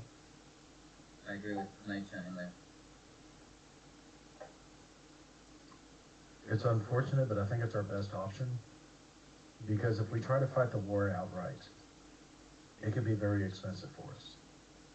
They could very easily take Villagertown, and they could, travel to every other settlement all the way to Cerulean Tides and Port Merchant. They would need to work out how the map works, and that assuming we lose. And even if everything goes wrong, Nightshine will tap the bomb. We have this! That's the last resort. It gives off an ominous... Look, it agrees with me. Please don't touch it. Oh, I'll stop For touching our, it. thank you. For our purposes, we cannot even consider using the bomb. It would destroy everything. Everything that we are trying to build, everyone that we're trying to protect. If Oh we can, yes. I'm just saying, from if they take village down, they won't take village down. And he taps the bomb again. oh, touch it. Wow. Touch it. we'll, as a last ditch final effort to just destroy everything, fine. But we need to make every single effort possible to prevent ourselves from having to make that decision. And one of the best ways we can do that is to temporarily placate to the humans, build the empire, strengthen our fortresses, build our army up even stronger, and make sure that no other land is lost. What we're proposing right here is territory that is quite frankly out of the scope of our control anyway.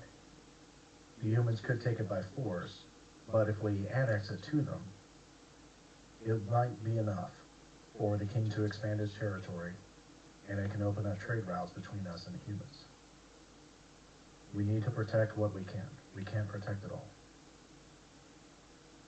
Well, put it this way, the humans walk through most of that area anyway, unhindered.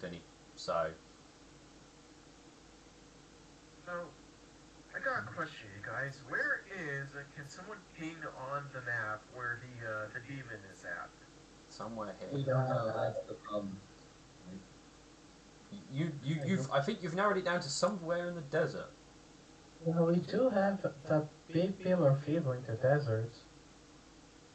That's what, because we don't really know what to do with it. If that's actually the demon, or like, And we still have the demon construct creature that has key powers that sunk in the sewers. Oh. Oh, that, uh, do you mean the ruminant? Yes. Or rather, the construct that was with the ruminant that we killed. Oh, right. Your the your ruminant nemesis. is I said your nemesis. yeah, that's a problem for future us. Right now we gotta deal with the current situation. Yeah, I think that annexing the land that we have outlined, at least I forget whose the pink one is, but the pink one I think would be, good for now, and if they were to want to get any possible land in the future, we would have to have, like, another meeting. No. That's my thought. The pink bar or the blue bar is what you currently have as a border. So one of those is correct. That is what currently is considered the Pony Empire. So that is basically, if whichever one of those is right, that's if you give up no land, that's what it will remain as. Unless you lose it. Try rolling a intelligence check. No, wait. This would be wisdom to discern. Discern what? Discern which of these is the true border. Wisdom wouldn't tell you. That's a knowledge geography check. Okay, Now I we don't would- have that. Yeah. We're gonna send Wishful Pin to the library first thing in the morning, and so that way hopefully she can get us an exact answer before the meeting at noon. But if we are to annex any of the territory, I think this yellow line that I drew would permit us to keep the important territories that we need, and anything that's beyond over here, like the Persians are down here, they'll have to deal with that. But this would protect the major territories that we could continue strengthening and building up.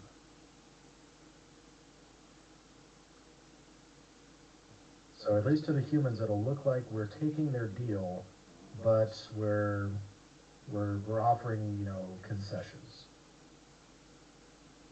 At the very least, this would buy us time to strengthen us even further, and then we can kill the humans later. think if you let him come, it will only be harder later. I agree. Nighttime. It We'll might, have to see what happens tomorrow. it might, but we'll be stronger just like they'll be stronger. And you know what? It might even work out for the best. You know, if we can create peace and open up trade routes and keep the territory, and they won't infringe on us any further, that'll work out for the best. Uh, Here's the problem. What do they have right now? You do not know what the humans' borders are. Yeah, but what do we know? We know they have Kurdistan. We know terrors. And Probably the sun fears. Well, well, they all you know is that they travelled from here over this way and to Ville, so they went this north section. Just because they've marched the army through doesn't mean they technically own it. Um, that's just the route they took to get to Ville. yeah. So if we do fight this war this year, we just need to take care of that 10,000 men army and take Kurdistan. But if we do it 50 years from now, there's no saying what we're gonna have to deal with, and they are ready to expand. We haven't been together for centuries now. It will only get worse. Could make like fortresses like here, here, here. Like you don't know how much they can actually like build in that amount of time. I also don't expect them to leave us to our own devices. They'll probably keep us in check. Well, if we take their original option, yeah, they would leave, administrative personnel and, tax collectors and whatnot here in our area. But if they'll simply take the land that will expand their territory and leave us to our own devices, that's basically our counteroffer at this point. Then that would permit us to, keep control of our territory, and then we could do things like that. We could build up fortresses along our border, continue training troops, unify the land under the same banner, and everything else that Milk Thistle has been proposing and helping everyone work towards. Yeah, but if we start building fortress, they will notice. Well, of course. And the same goes for them. If they start building fortresses, then we'll notice as well. Well, no, because we will be the ones bending the knee to them. We won't be able to tell them to stop, but they will tell us to stop. Yeah, they're already got us by the balls and saying, "Hey, don't do this, or else we'll start a war." Like I don't know, it's making us seem weak right now, and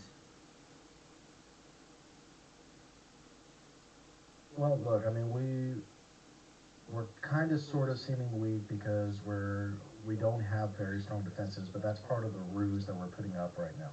The army is less than a day's travel away. Right now, they're essentially here. They can march forward and fight the army. Today is the day that we give them the rest they need before the fighting starts. They're going to be here likely by tomorrow or the following day, ready to fight. So right and if now, you make then they've come all this way for nothing. no. On the contrary, they come all this way. We refortified Belgetown, and if we have a camaraderie with the humans, we reach an agreement. Hey, that's great. Now this massive army can be spread out. They can start building fortresses. They can start training new troops. Because Phil Marshall Thunder wants somebody to reunify the empire. That's the whole reason he got his army mobilized. That's the whole reason he's here.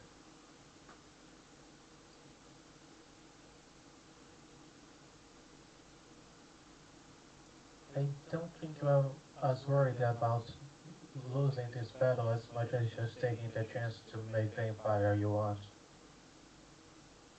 Well, look at it this way. If we want it to be a massive ruse, if we want to lie to the enemy general about offering up some territory, maybe we can get the majority of the army to move away and not just focus on Belgetown, and they can start moving their own way back.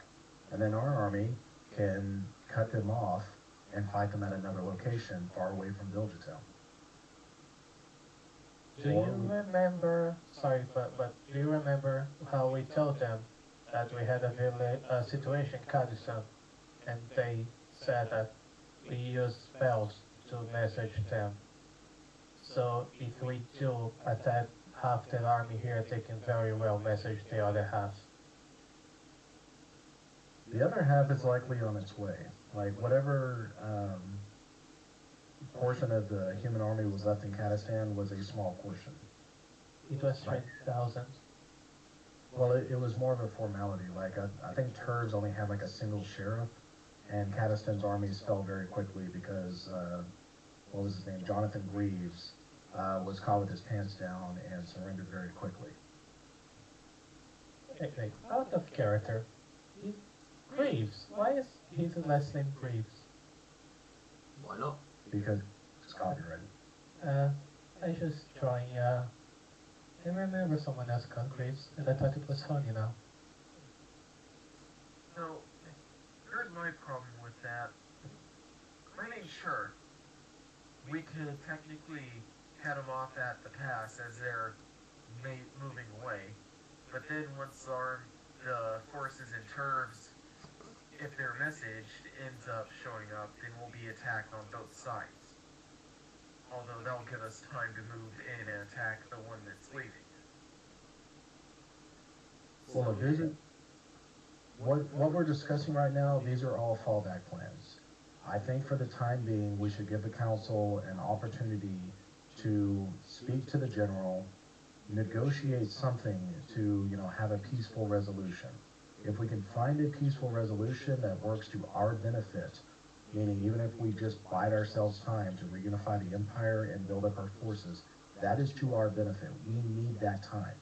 Because if we fail at Villager Town, if the human army just absolutely wipes us out, everybody just keeps rolling ones, then there's going to be almost nothing left to defend whatever is left of the territories. What we have right here, this is almost all of our eggs in one basket. We have to make this work. If we can buy time, that is to our benefit. Time is our friend. No, fighting them now is our best chance. I don't believe that.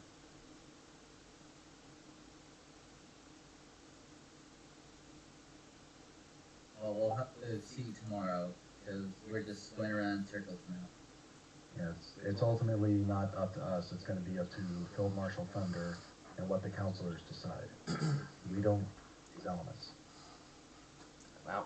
Well, there's still things you can do. You can force somebody's hand.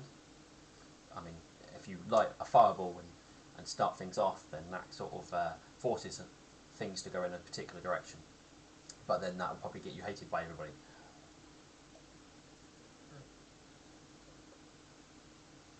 Yeah, but there are other things. Well, there's that, and there's a possibility that someone could have an anti-magic field on them, which that's probably little to no chance of a possibility.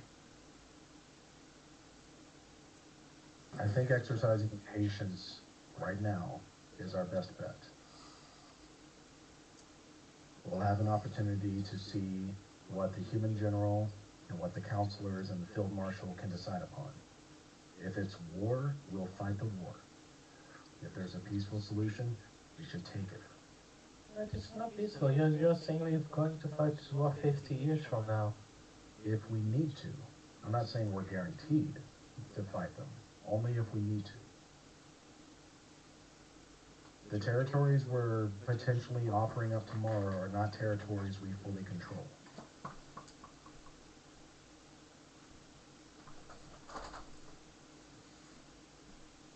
But just like Rift Elvic, that's an area we control. Well, I mean, that's the changelings. No one cares about them. No, but lightning. Not even lightning. I think lightning is all for giving them to the humans. Yeah. Lightning, if you think we should fight tooth and nail to save Lefik, just speak up. Stab people. Alright, so I've made the best argument I can. I don't know how to elaborate it on it any further. I think we're at the point where we're gonna have to either do our own things or see what happens. It's a wait and see attitude that we need to take now, people. Patience is a virtue. Let's expand on it and try to be patient.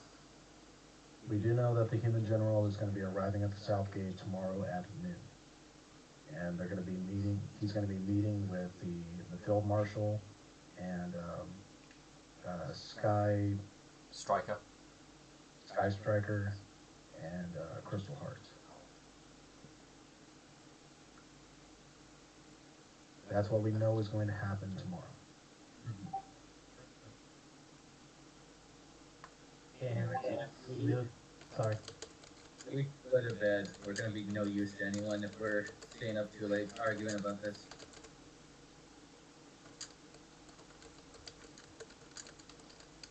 And with that, Alexandra is going to head off. And Wishful Pen will hopefully have a guaranteed answer on what our orders are by tomorrow. And I will pass this suggestion along to the councilors before the meeting begins. All right.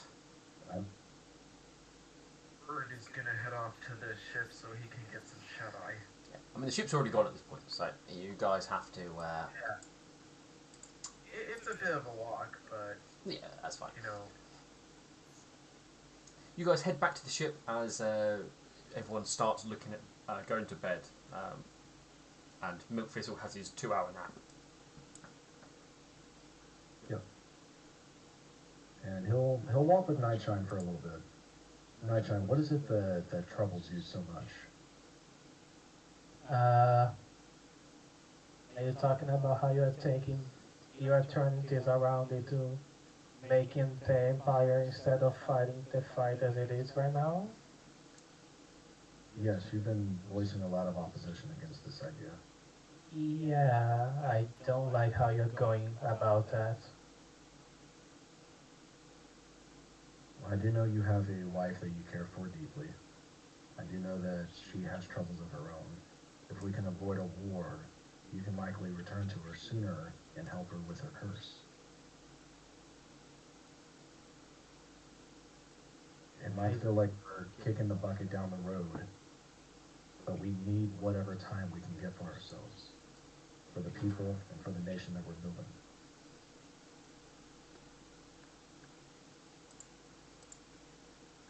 If we lose Mercedes, what happened in Kadishan can happen again.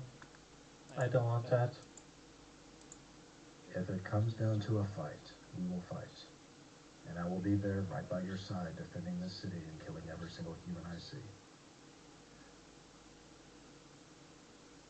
I just don't trust the humans, Milk. But I do trust you. Just remember that. And Milk Thistle will put a hoof on your shoulder. Thank you, my friend. Nightshine, that's more trust than I have. He hopes you. fair. And Milk Thistle's smile fades away as he gets all scrunchy faced, and then he slowly puts his hoop back down. I mean, out of character. To be fair, none of us trust the humans. The humans are nice Yeah, people. It's like, human nature. Didn't. All right. So it sounds like everyone's heading to bed and everything else like that. Affirmative. Yes, and during the morning, I would like to go escort Duchess Lilypad. Why would you do such a thing? Because, I don't trust people. And, Where are you escorting her? Like just sticking to her all day, all morning type thing. yeah, I would like to be her personal bodyguard. So you go to her home and you basically announce that you're her personal bodyguard. Yes. Right. Well, she's going to take one look at you and go, "Why? Why do I need you to stand around?" Because I think that one of the other council members might try something to delay you. And what happens if it's you who are trying to do some sort of delaying? I give you my word that I will not. My word as a paladin. May the gods take away my powers if I'm lying.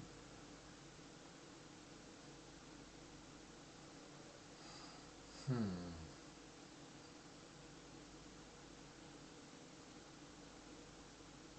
Should I roll a diplomacy?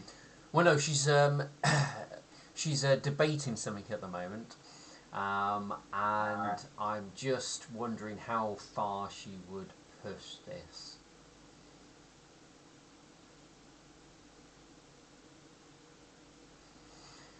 She goes, well, if you swear yourself to my service, at least temporarily, then I know that you will at least have my best interest to heart.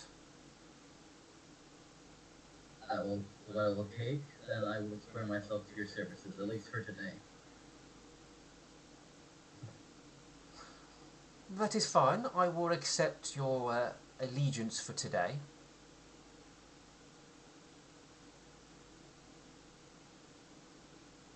Do you agree? I agree. Alright then, follow me.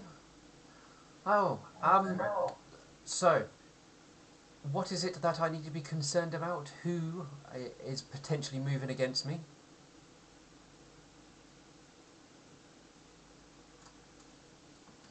I believe it is Crystal Heart. I don't know what his plans are, but he is at least trying to delay you and seeking a meeting with the general himself. I see. And do you know his reasoning for trying to do such a thing?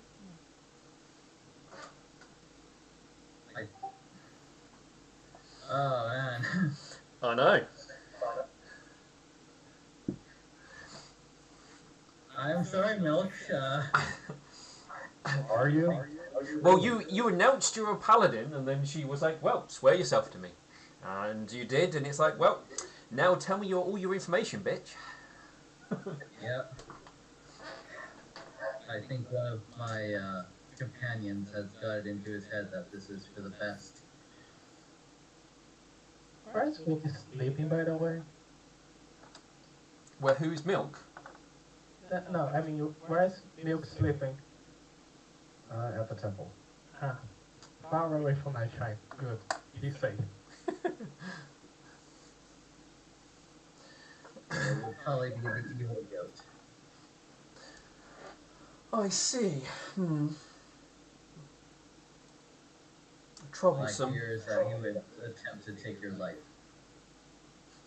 Well, that'd be foolish of him. Yes, but he's ambitious enough to try it.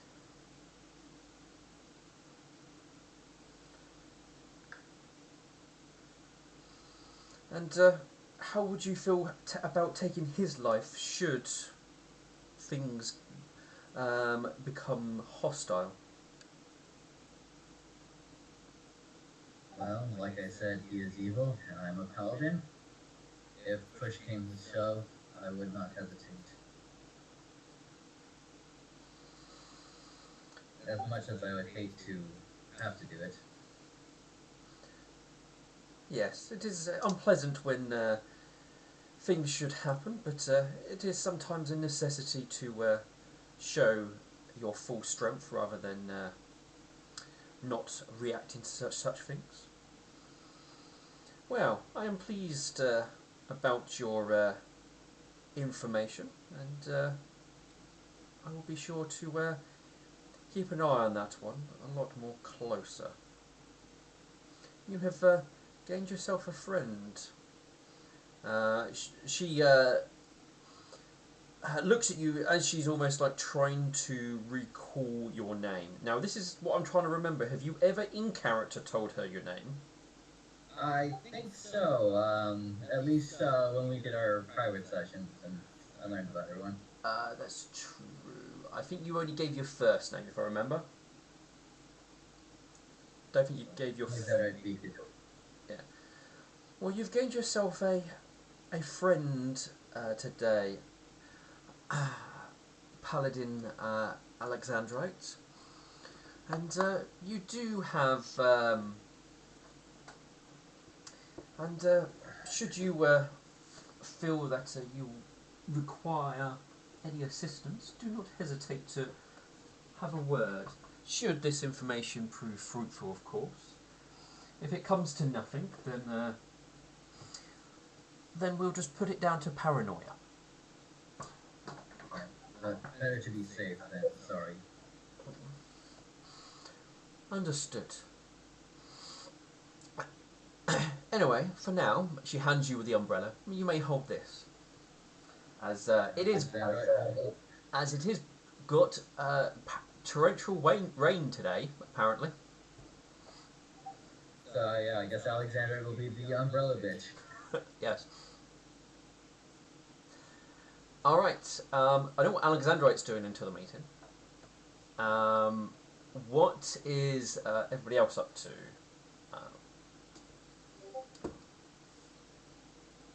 Today's a good day. Gonna put on my good pants. I'm gonna have breakfast. I feel good today. Friendship is all that is on the air. Yeah, And friendship is magic. yeah, and if anything, Nasha is just gonna go to the place where he knows the meeting will be at, or between that and somewhere else, just see if he can find Lord Sky Striker. Okay. I mean, so you can find Lord Sky Striker. He would be around. He likely will be actually again still dealing with civilian matters, as he seems to be making himself quite available to civilians. So he's sort of in amongst the city, but you would be able to find him without too much issue. I actually gonna offer to help him. Well, he thanks you, and he says he could certainly do with an extra pair of hoofs, at least with trying to keep people calm and not worry about various things. Okay, this is what's going to happen. Lord Weaver is gonna do his stand on his front hooves. And he's basically going to look cute so everyone looks calmer. Because they are looking at Kutu Weasel and that makes everyone feel better. Oh man, we each literally backed a horse.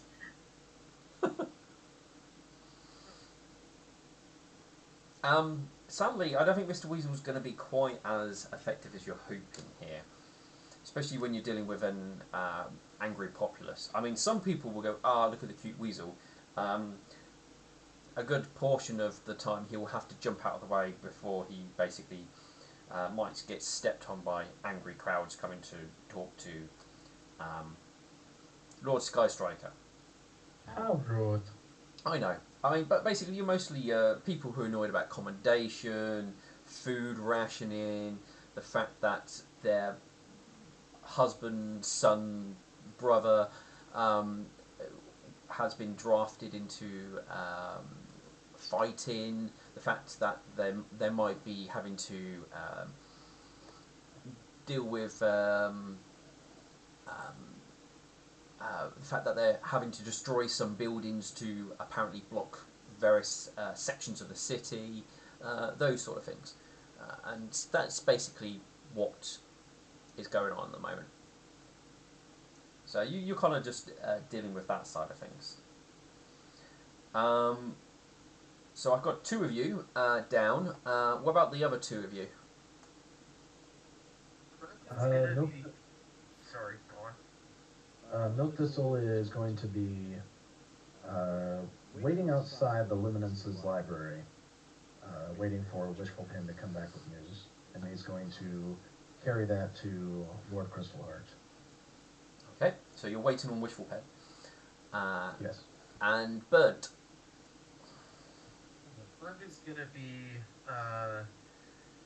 he's gonna come in his full gear, and he is going to be outside of the building. I'm guessing that's the right building. Oh, what are you pinging? Ping again. Yeah. Yeah, that's the one. Is that the correct number? Alright, yeah, he's gonna start doing security detail and Cool.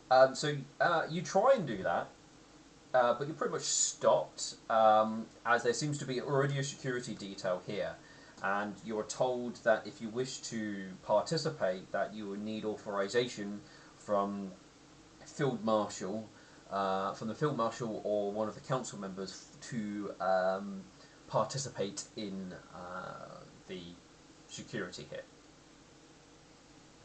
so Bert is gonna go to try and find Field Marshal Thunder. Yeah. He's not difficult to find. He is in the temple, to be honest. Field Marshal. Good morning. He looks at you. Yes. It was I was hoping to assist in the security detail for the conference today. Oh yes. I believe you're Milk Thistle. Yes, he's planning to be part of the catering. Are you assisting him with that?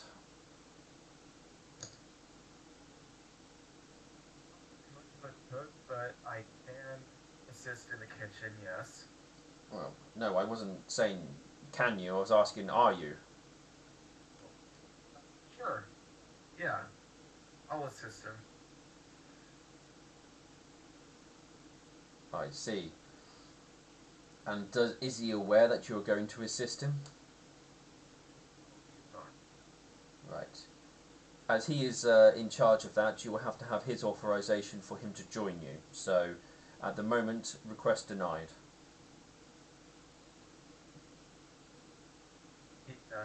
He sort of says something under his breath, but it's not aimed towards the field marshal, and he's gonna go in. He's gonna find Milk Thistle. He's probably in the temple somewhere. Yeah, so he's gonna uh, he's basically gonna start asking around until he finds him. Milk Thistle, you got a minute? Milk Thistle is waiting outside, and he turns to look at you. Of course. What do you need? So, would you like any aid in the with the catering? I may not be able to cook, but I'm at least able to help out with carrying the food out. All preparations and delivery of the food will be taken care of by me. Did you have an ulterior motive? Just there to assist in any way I can, and between you and me, I feel like well, I don't know, but something feels. It's one of those mornings, I guess, that I sort of feel like there's something in the air. Milk Thistle takes a moment, and he kind of turns his gaze inwardly. I do not sense any disturbance, but that could just mean it's hiding very carefully. Possibly. If you are to be with me in the council meeting, you must be like a stone statue. Do nothing more than observe, and do not take any actions unless commanded to do so. If you are not capable of doing this, then you must stay outside. I believe I can. So, yes, I shall do that. Very well. I will have you stand against a wall to watch and listen, but say nothing and take no action unless I command you to. Milk Thistle will take out a piece of parchment and give written authorization to Burned to be present inside. And as he takes the parchment, he looks to Milk Thistle and says the fact that I don't dislike Alexandrite or any of us really, but it kind of seems odd that he's all for going to war. I mean, I understand where he's coming from, But at the same time, we have to think of the bigger picture here. The Milk lives this of will go ahead. sorry, the lives of the citizens should be uh, more should be more important to us in some war. Milk Thistle gives a kind smile, and he says, "Is that what you're worried about, Alexandrite?" While he and I have very different philosophies, I do believe that his odes as a paladin puts loyalty and virtue above all others. I confided in him, and my confidence is in him. I believe that we can trust him. For him to act against us in any way would be a great sign of betrayal that I don't think he is prepared to commit. This is true. I'll see ya. And with that, he returns to Field Marshal Thunder with the authorization. You get your little stamp and you're allowed to be part of the catering team. That he's gonna head over and remain. He's gonna find a nice little spot where he's able to see everything, and he's gonna stick to the plan. He's not gonna make any sudden movements or anything that goes against the plan as of yet. Okay, so I mean, not until technically you're not allowed in until the catering team. The rest of the team's there, but I'm not gonna make you stand around and do nothing for a bit. So you kind of will be allowed in very limited areas. So you won't be allowed in the actual meeting room, but you're allowed in like the kitchen areas and some of the more back end side of things. So you can't get into the room as of yet, as things are still being prepared. Sure. And I'm afraid you have the catering authorization, not security guard authorization. Yeah. Yeah, I mean, to be fair, that's better than nothing. Yeah. All right. So roughly at 10 o'clock, you will have Wishful Pain come out, and will come out to tell you that she has confirmation on the borders, as per the most recent or the most up-to-date information that she was able to find, given the length of time she's got. So, she will tell you that, oh, I'm now going to go to the right thing, that this border seems to be correct. The blue one? Ha ha ha! Yes, the blue one. Very well. Okay. Strikes that camp. Then Milk Thistle will take this information and rush quickly over to Lord Crystalheart, after thanking Wishful Pen for her assistance, of course. She's been invaluable. Yep. And he'll even tell her so. He's like, "Your assistance has been invaluable. Thank you, Wishful Pen." Happy I could help. And he goes to Lord Crystalheart with this information.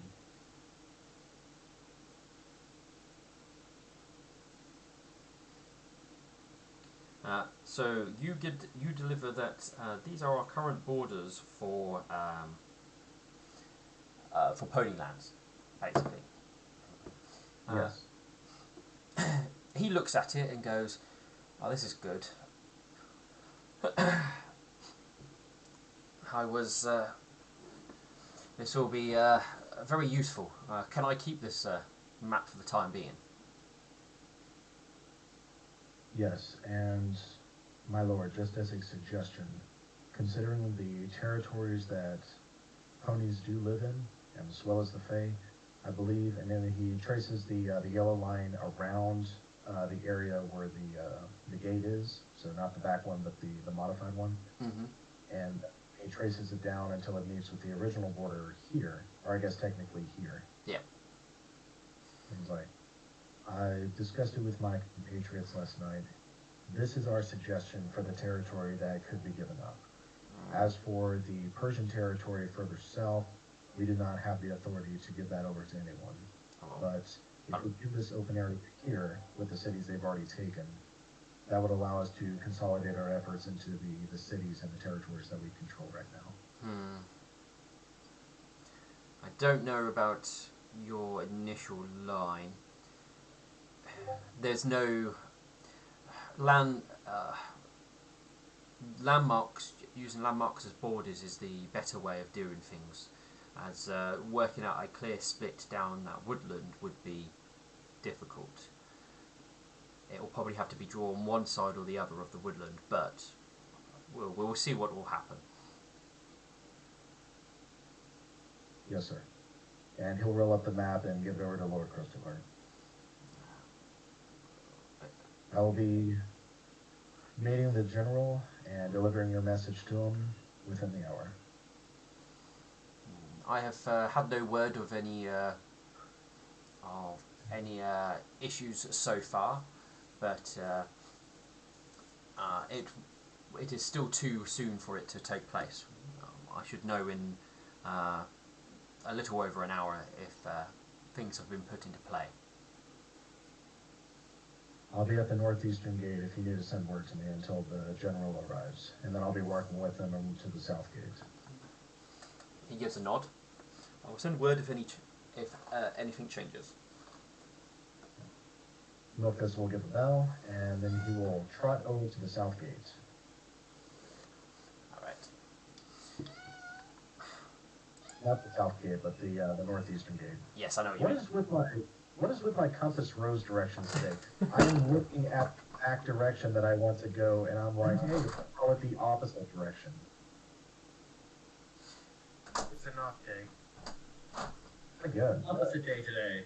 All right. So I think the only other thing that will crop up would be with the Duchess and Alexandrite. So you're pretty much going around with the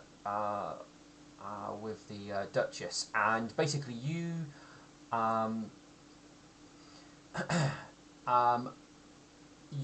she also indicates that you are sworn to secrecy of what you're about to see on basically potential pain of death, given if this information does fall into the wrong hands, it could be very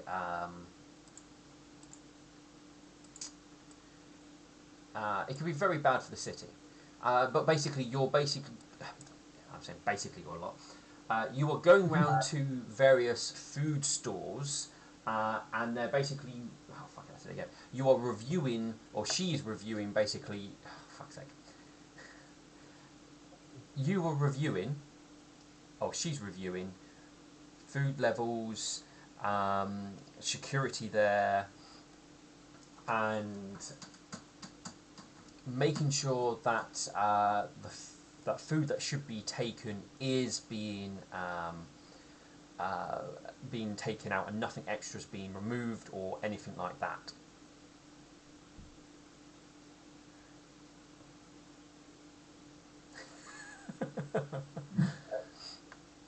Hey, Ron, I know this is out of character, but I missed what happened. She takes him to the food stores on pain of death, and Well, basically, yeah, she basically says that he's not allowed to share the information of where the food stores are, because if word gets out about their exact locations, it could be bad for the city.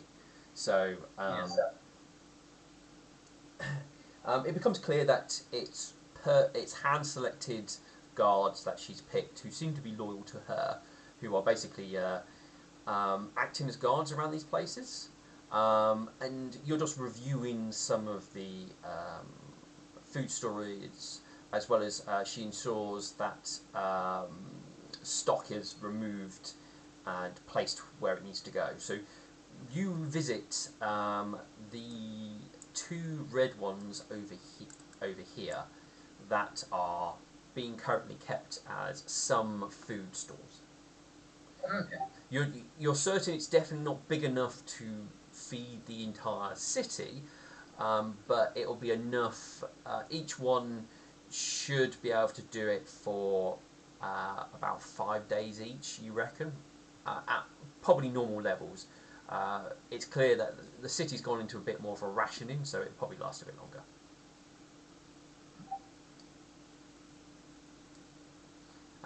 And one of the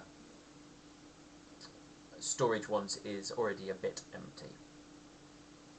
But you're basically going around monitoring and check things. Or she is, anyway. You're just standing there, keeping an eye on things. When she comes to leave and head out, she's approached by the captain of the guard. What was his name? I've got his name. You know his name? Strong Mountain? Strong Mountain, yeah. Your accompany, Strong Mountain comes over and basically goes, Councillor, there is a matter that requires your attention back at the Noble District. If you come with me immediately before things get any worse. Alexandra will pop up and says, what seems to be the problem? He gives you a little look. I'm afraid that's a matter between the councillor once she reaches the Noble District.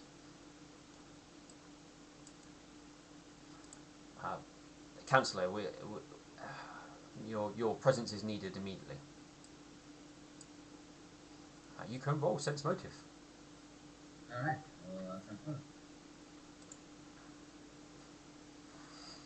fun. Blind, obviously. Yeah.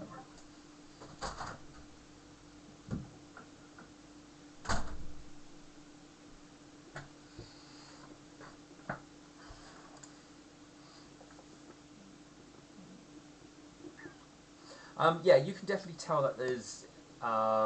He seems nervous, and when he approached, he was surprised you were there. It doesn't feel right. That's normally you've met Strong Mountain before, and he seems to be quite a sort of upfront, direct individual. But he's definitely been a bit more. He seems a bit off. Is the best way of putting it. It's still. You're certain it's definitely him before you start guessing it's somebody else. But you being there has definitely sort of thrown him off his pace. Is the best way to explain it. Mm-hmm.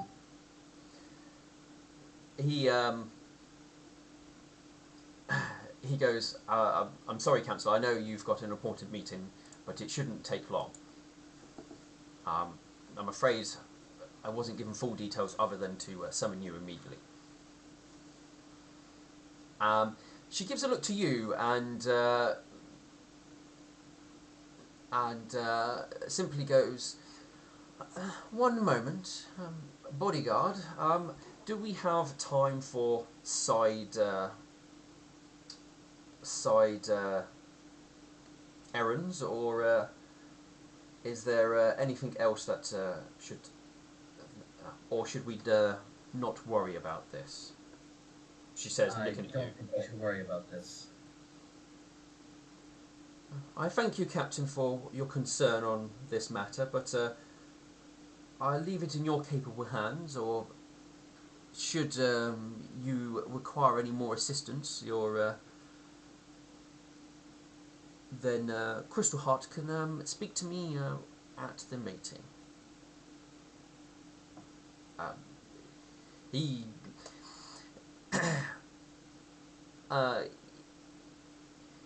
he looks like he tries to sort of like say something else, and she just basically just, that is all, Captain, I don't have time for this, and she walks off, and obviously and just sort of calls for you to keep up, I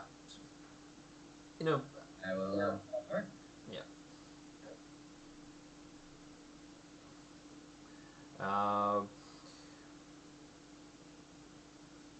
Other than that, Alex, your rest of your time with the Duchess goes uneventfully, and basically you will accompany her to the actual meeting spot. All right. Milk Thistle, probably a few minutes just before you were about to leave, you will have a messenger who will come up to you and hand you a note. And Milk Thistle will open the note. Is it sealed or just folded? It is just folded. Okay. He'll open the letter up Yeah. and read. It basically reads, attempt failed. Appears somebody may have intercepted and prevented her from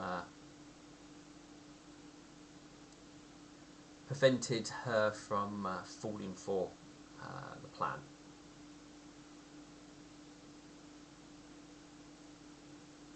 Does it say anything else? No, it was pretty much short and brief. So it didn't really give too much details in case somebody else got it. So plan failed. This is why we shouldn't get involved in politics. Just tears our group apart. Oh, yeah, it tears the whole group apart. Yeah, good job there. Milk Thistle will read it over, and he'll have a frown on his face, but he will cast spark on the letter and burn it up until it's ashes, and then roll it into the ground until it's absorbed by the earth. Fair enough. And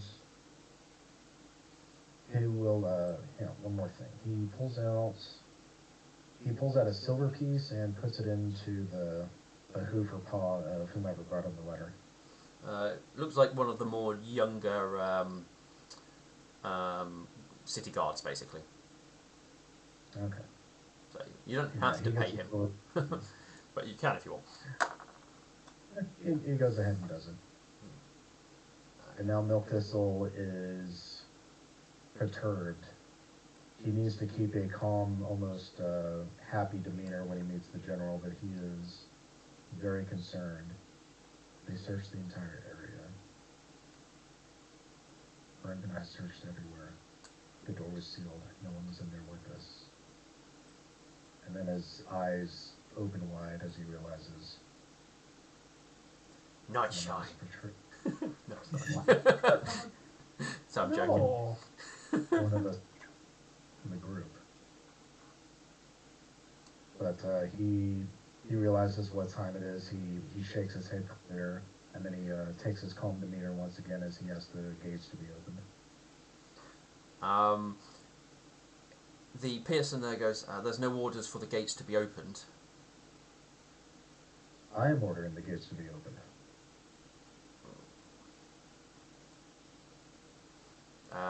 The person there goes, there's nothing from any of the councillors, I'm afraid. I am to be meeting with the general. I am representing Councillor Crystalheart. Open the gate. Close it behind me.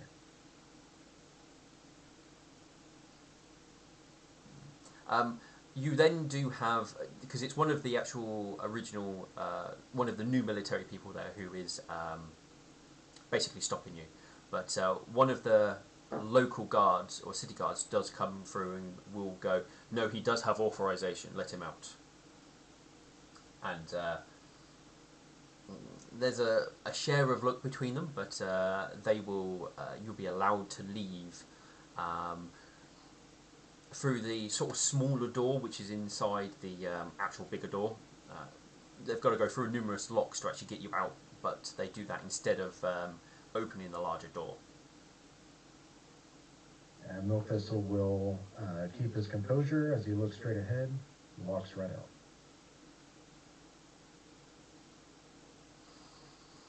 And there he will wait until he sees the general's honor guard arriving. So, yeah, you will see a collection of 200 horses with people on horseback riding roughly in your direction. There is Most of them are in very like the horses themselves are in covered in what was it called? The thing that that knights used to place on their horses to like display their colours and stuff like that. I can't remember. Oh, I know what you mean. It's not the barded armor, but it's like the full cloth that covers them from head to Yeah, the feet. pretty much. There is some armour on the horses, but it's mostly got that cloth on. The soldiers on there are definitely wearing their sort of full regal armour, and a group of about 30 of them sort of dispatch from the main group ahead of them and head in your direction. Milthistle will walk out to stand in the way of the procession until he's acknowledged. Yeah, so you are intercepted by the group of 30 who basically came out first to intercept you and, in a sense, surround you in sort of like a double layer of horses all around you.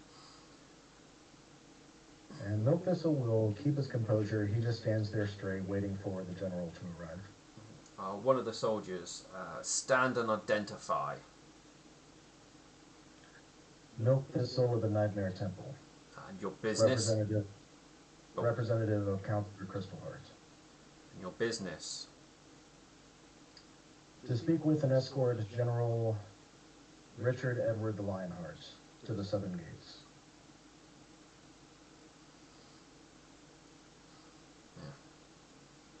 He calls back in. It's common, but it's like a different dialect of common. So you can pick out some of the words. It's a bit like somebody who listens to German. You can kind of pick out like certain similarities between English and German, and it's that kind of thing.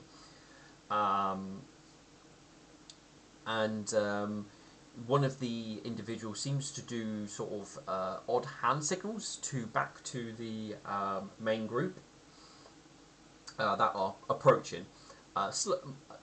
Slower, but they are approaching. After a few moments, the person who was doing the hand signals sort of gives a bit of a whisper to the person who spoke to you, and he goes, You will be allowed to approach as they arrive,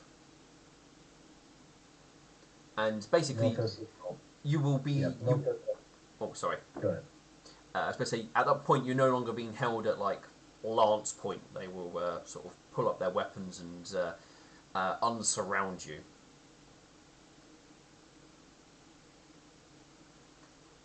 And is General Lionheart in the midst of his procession or leading them? No, he is leading them. Right. Yeah, Milk will wait for him to approach. The group will slow down as you get close, and he will call down to you and goes, "You've come out alone. Is there something I should be concerned about, or is there information you wish to share?" I do have information I wish to share, General. Would you walk with me? How fast can you travel? I can keep up with you. All right. He gives his horse a bit of a kick, and it continues on. And he expects you to obviously keep up. And Milthistle will trot alongside his horse, speaking up loud enough to where the general can hear. What is your normal walking Land speed? Yeah, your land speed. It is 40 feet. 40 feet. Okay, so you kind of have to do a bit of a double move to keep up with it. So you're not like just walking; you're more like having to like speed walk, so to speak. So I figured I was trotting. Yeah. So you basically have to use a double move to keep up. Just to give you an idea of how fast you have to kind of go. Because the horse is going about 50 feet, I believe. And as we're walking, Milthistle will speak up to the general, thanking him. It's like, General, thank you very much for coming out here. The counselors are looking forward to our meeting this afternoon. There will be a banquet prepared so that everyone can enjoy a good meal. And I do trust that you will bring only 50 of your honor guard into the city with you. As discussed, yes. Just a Very shame. He just goes. Just a shame that the weather couldn't be a little bit more pleasant. well. We will be comfortable inside, General. Good to know. I have word. I have word from Lord Crystalheart.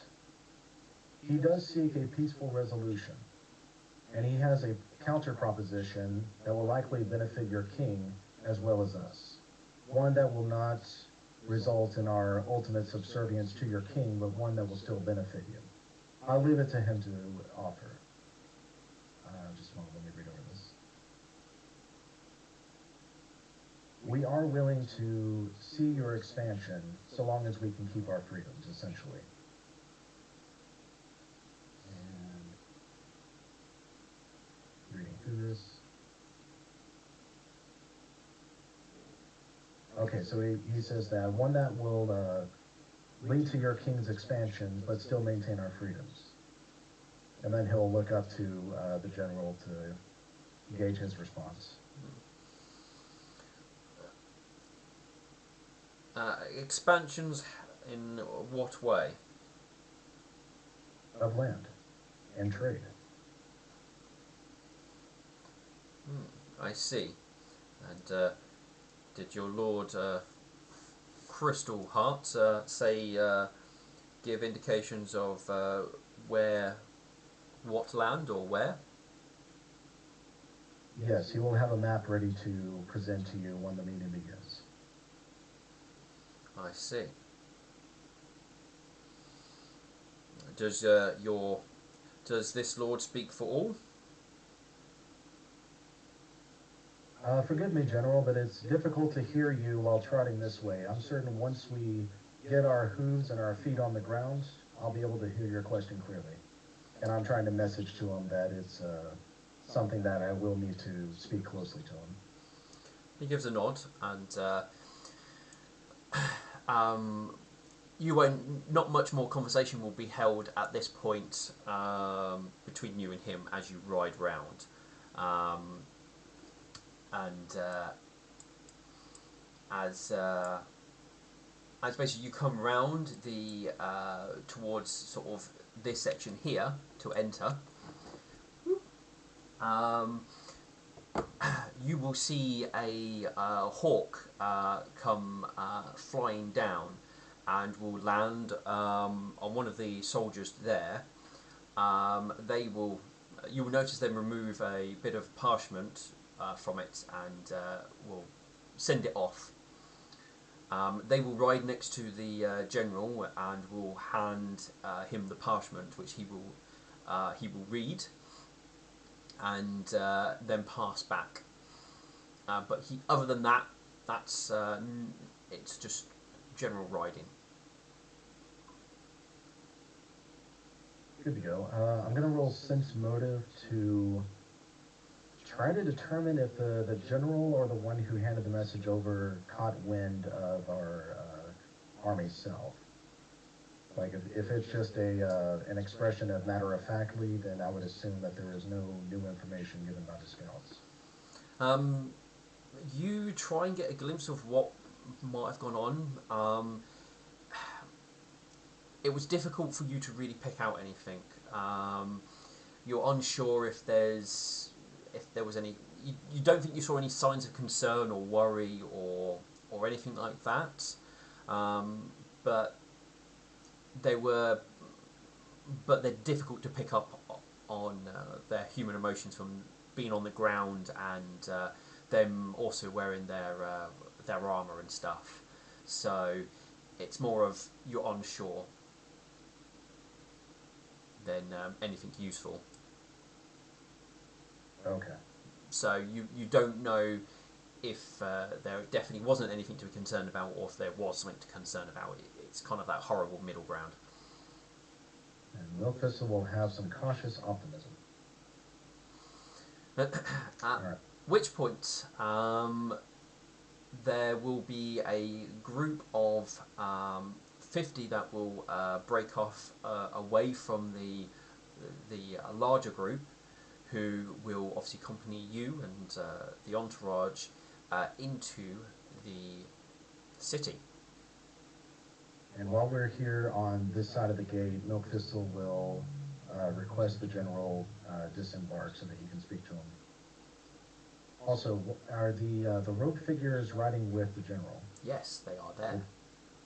Okay, I expected them to be. Does the general comply?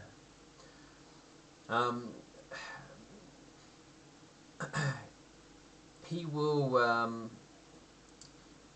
He will say he will spare a moment when they reach the gate, but he will remain on horseback until they reach the destination. Then Milk Thistle will need to get up on his hind legs and reach up to the general. So Milk Thistle will do so, and he'll say, General, there is something that you must know before entering the city. We have 3 counselors that you will potentially be meeting with today. There is Lord Crystalheart, whom I represent, who is eager to find the peaceful solution that I mentioned before in regards to your king's expanding lands. There is Lord Skystriker, who very much cares for the people within this city. And there is a third, Duchess Lilypad. He had attempted to keep her from this meeting because, for all intents and purposes, she wishes to fight. She wishes to spill blood. We do not believe that she will be complying and agreeing with the majority wishes of the rest of the counselors. She will likely be there, and she will likely antagonize. Please know that she does not speak for the city, does not speak for the counselors, and does not speak for our lands. I do wish to offer a signal of warning to you. I will be serving the dinner tonight. If I serve your goblet from your right side, it will mean that all's well. If I serve your goblet from your left side, it means that there is danger. Please understand that if anything happens here, we trust that you will defend yourself, but we will also protect you, per our agreement. I thank you for your kind words. You do strike me as a... He looks like he was thinking of the right word, and he settles finally on... you strike me as a Fae with honour to you, and I will watch out for your signs. If things should turn hostile,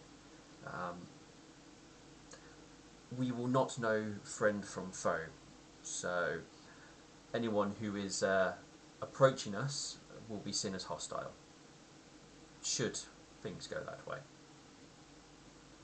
unless they are of our kind.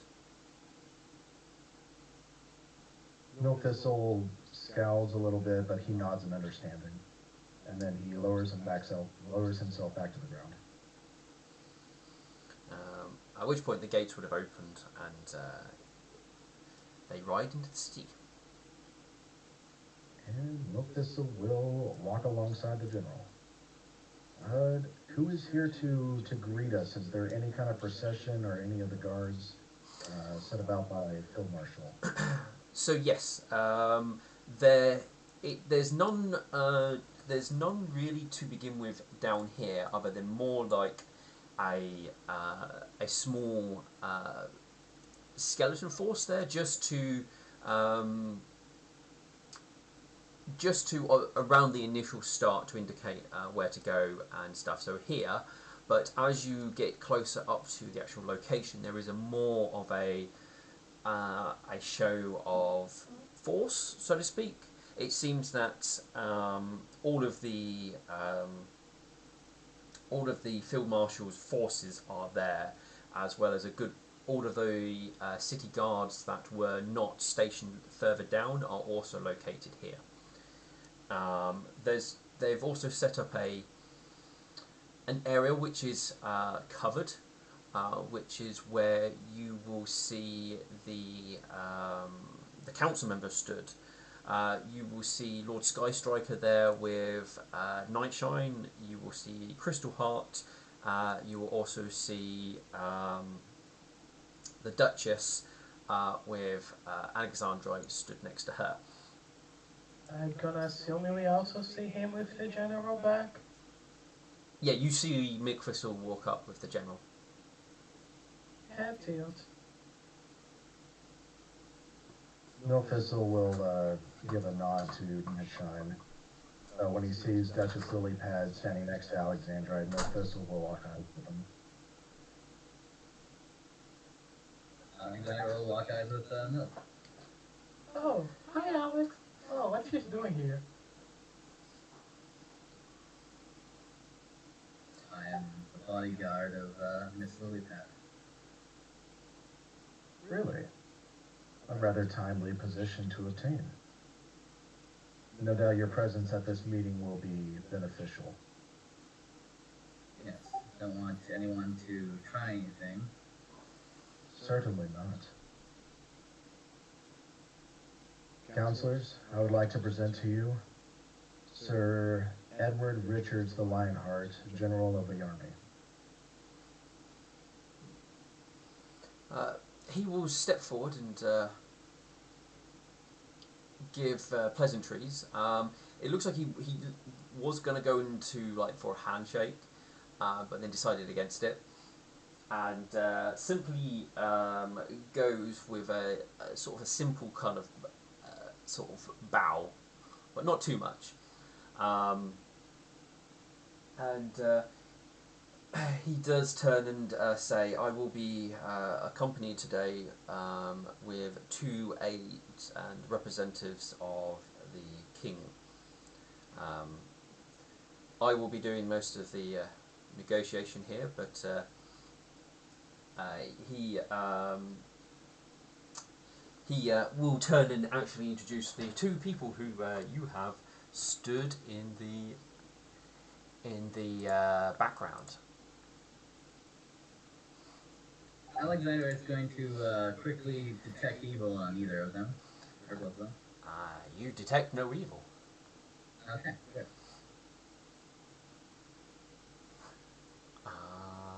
Come on.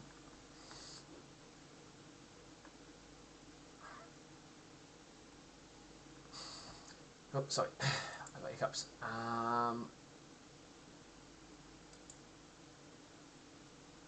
I'm just getting their names. 1 second. Aye.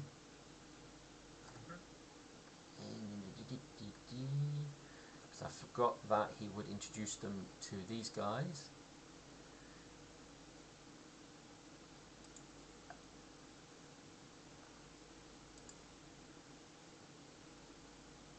Oh, come on. Why are you taking forever to load? PDF reader. Can we say for sure that the blockade people are humans? Yeah. Okay. They are humans.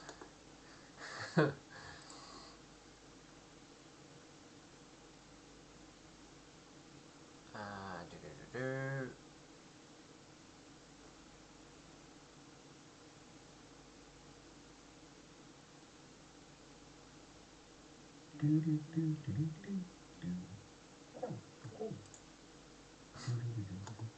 Oh, there we go. No, not that one. This, yeah, this is the right one.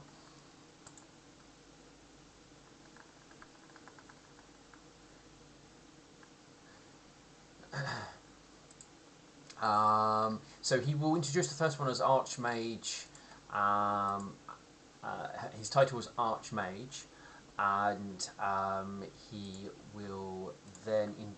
I'll give you his name in a second.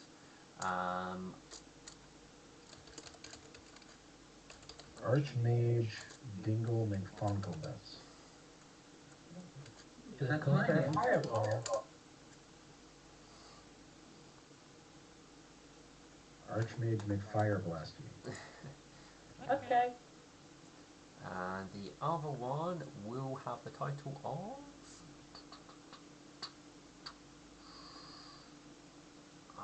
Archmage Thunderclapper.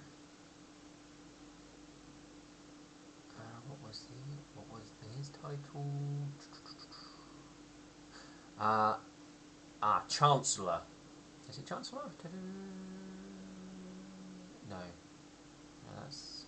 I think that's I think that's too high. Too high. No, I think it's Chancellor. Yeah. Oh, Pippin, driving me mad. Chancellor Pippin driving me mad. Yeah. Can we just call him Pippin? Yeah, go on. It's fine. Okay, so you got Chancellor Pippin and Archmage. I probably. Archmage married. No, I'm not doing that. Eli Vanderbilt.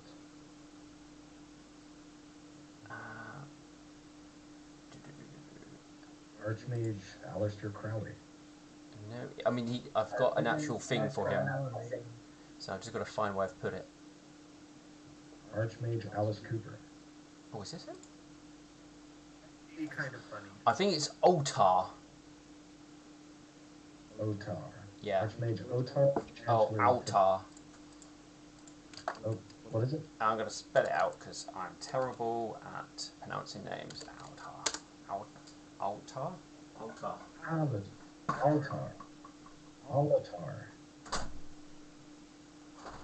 Alright. Don't feel bad. English is hard, and names are hard. Yeah. Put them both together, way you get hell. Yeah, and then we add like the fantasy names, which Yes. There's it go on. Yes, that's definitely him.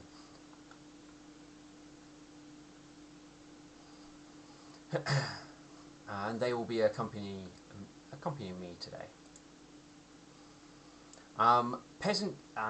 The council members will probably introduce themselves, and with the pleasantries out of the way, they will head in, and they will begin the meeting. Just before I would have asked Sky Striker if he wants me to be anywhere in case he does come around to using the share memory thing. I told him. Yeah, he says you can come in for such a thing. I'll look to Lilypad. Should I accompany you on that down? Your duty does not end until midnight tonight, so yes. Understood. There we go, Alexandrite simping for BDSM fanatic. No, let's say it's more about vibing, if I heard correctly. And Milthistle will walk in shoulder to shoulder with Alexandrites. Aisha is gonna speak Inferno. Did I miss something?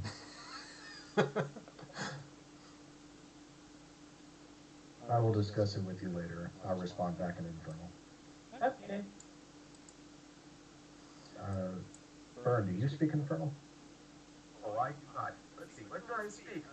Common, Null, Sylvan, Minute, no Infernal.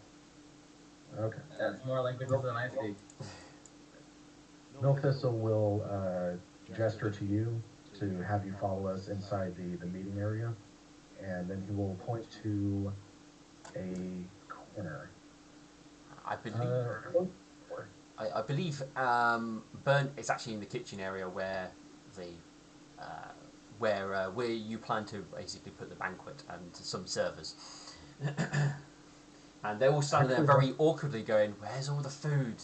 We were expected to serve food and there's nothing here." And Burn's dealing with them.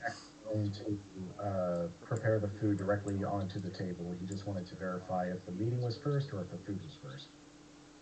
Oh, okay. So you're gonna get everyone eating first, and then I thought you were gonna serve food while they were there. No, because it's part of a dinner and a show. It takes 10 minutes to cast the spell, and I like to imagine that while this is taking place, the fineries begin to arrive first, and there's like a big cloth that goes over the table that will have exquisite fineries detailing the symbols of the nightmare.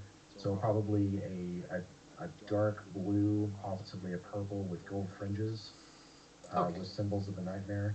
and then the plates will, be pristine and have scroll work around them, fine silver, tall goblets, and then different foods will begin to manifest as well. Lots of sweet berries, blueberries naturally, uh, watermelon, and there will be roasted chicken as well as all types of cheeses available as well as nuts. So you have the main meal and little snack foods that you can eat as well. So over the 10 minutes that Milk Thistle is casting this, these things slowly begin to appear on the table, and when he speaks the final word in Infernal, and everything just goes, and it smells exquisite. No, no, fair enough. Yeah, so after that's all said and done, yeah, Bird will take the that Little Thistle pointed to, Yeah. and he's just gonna sit there watching, observing. I like how you've all managed to get into the room. Exactly. This is part of the word. You gotta be positive. Yeah. I mean, come on, Steel. We're players. We I know. always find ways in places we aren't supposed to be. No, it's just it's not like you've all done it in your individual way. And it's just making me laugh. I didn't expect to be here. I thought he was going to wait outside where he knew where I was. But it's nice he invited me. Well, you've been nice. You helped him and stuff. Yay. I mean, Lord Skystriker is a pretty nice guy. I mean, he's very friendly, very chatty, and I mean, you spending time with him, he seems to care. He seems to be a people person. And Any chance he's cute too? I think I do have a picture of. Well, I have an image that I use for him. I think the word or the somebody's described him as looking quite dapper. I think was once when I shared it. Is he an older gentleman that dresses well? He looks like he's an older gentleman, but he's not as old as what I think his icon makes him look.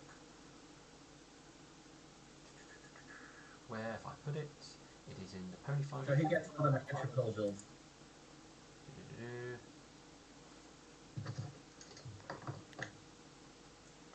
Okay, brain function. Where have I put this folder? I should be in here. Ponyfinder, here we go.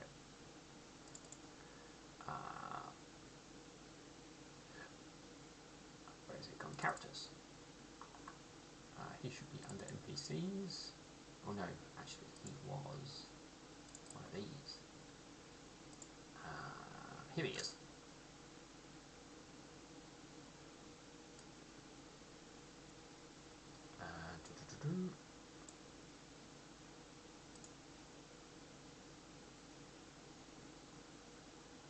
Yeah, that's a dapper pony, all right. Yeah. Yeah. Second question, is he married? No, he is a bachelor. Ah, Yeah. Too bad you are. ah. Wait a minute. If we gave up the Malmas Island to the humans, does that mean it's technically a divorce because I gave him my wife? I mean, you would have to take that up with the 6 temples you got married in.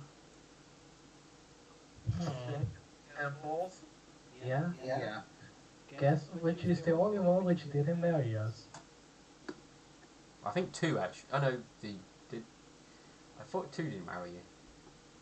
We think 6 married us, but I think it was 5, 3, if you count Kara, and I don't think she 5. meant it. Oh yeah, there was 5 because I don't think Blaze did. Oh yeah, she told you to wrestle and basically you kind of batted at each other and they told you to get out. Yeah. The Nightmare, I think asked which one was dominant or something. I don't know if they did or they They can't. asked which one of us was the dominant one, and then we decided with rock, paper, scissors, and they didn't like that. Yeah, they told you to leave. So that's 3 that didn't marry you. Well, no, the Karma one technically did. They just happened to also do other things as well. Yeah. just get into all sorts of mischief when I'm not around. That was a long time ago, and also 5 minutes just after I met my wife. Yes, Yeah, it was really a Las Vegas wedding. it really was.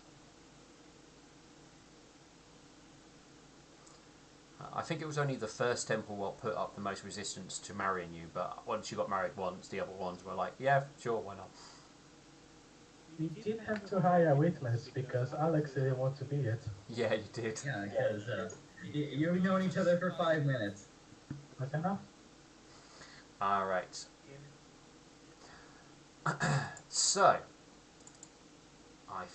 yeah, that's obviously Lord Sky Striker there. The only one the council members don't have a image of now is Crystal Heart. If it carries on, I might have to get one of him. All right. And Midnight Vision. Yes, Midnight Vision has definitely been another reoccurring individual. All right. I thought we had a picture of Midnight Vision. Didn't he show up in the fight? I with, kind of you? just grabbed an image I had. It definitely didn't really represent him very well. Because I actually don't have anything that really stands out as a Earth Pony nightmare follow. Nightmare follower. Is Crystal Heart a jump pony? No. I've got to double check. I'm pretty sure he's a unicorn, but I don't believe he is a gen pony. Well, it could be a unicorn gen pony. He could be, but I'm pretty sure I haven't got him down as a gem pony. As gem ponies are pretty rare. And So I'm exotic. yes. Alright, so with the banquet set up and the pleasantries done, the talking begins. And I think we will stop here for tonight. And you guys will find out what happens next time. All right. Important question, Mr. GM. Yes. How much XP do we get? Ooh. I have a number in mind, but there's a few things that people have put in that may come up during the meeting, and I think I will give you the XP when the meeting is done. Now I need to ask, how far off are you guys from leveling? Our current XP is 49,199, and I believe we level up at 51,000. Yeah, so just under 2,000. Okay, so 2,000 away. Okay. But don't hesitate to give us more than 2,000. No. I just I've got a number in mind, and I just wanted to see if you guys would be leveling or not. But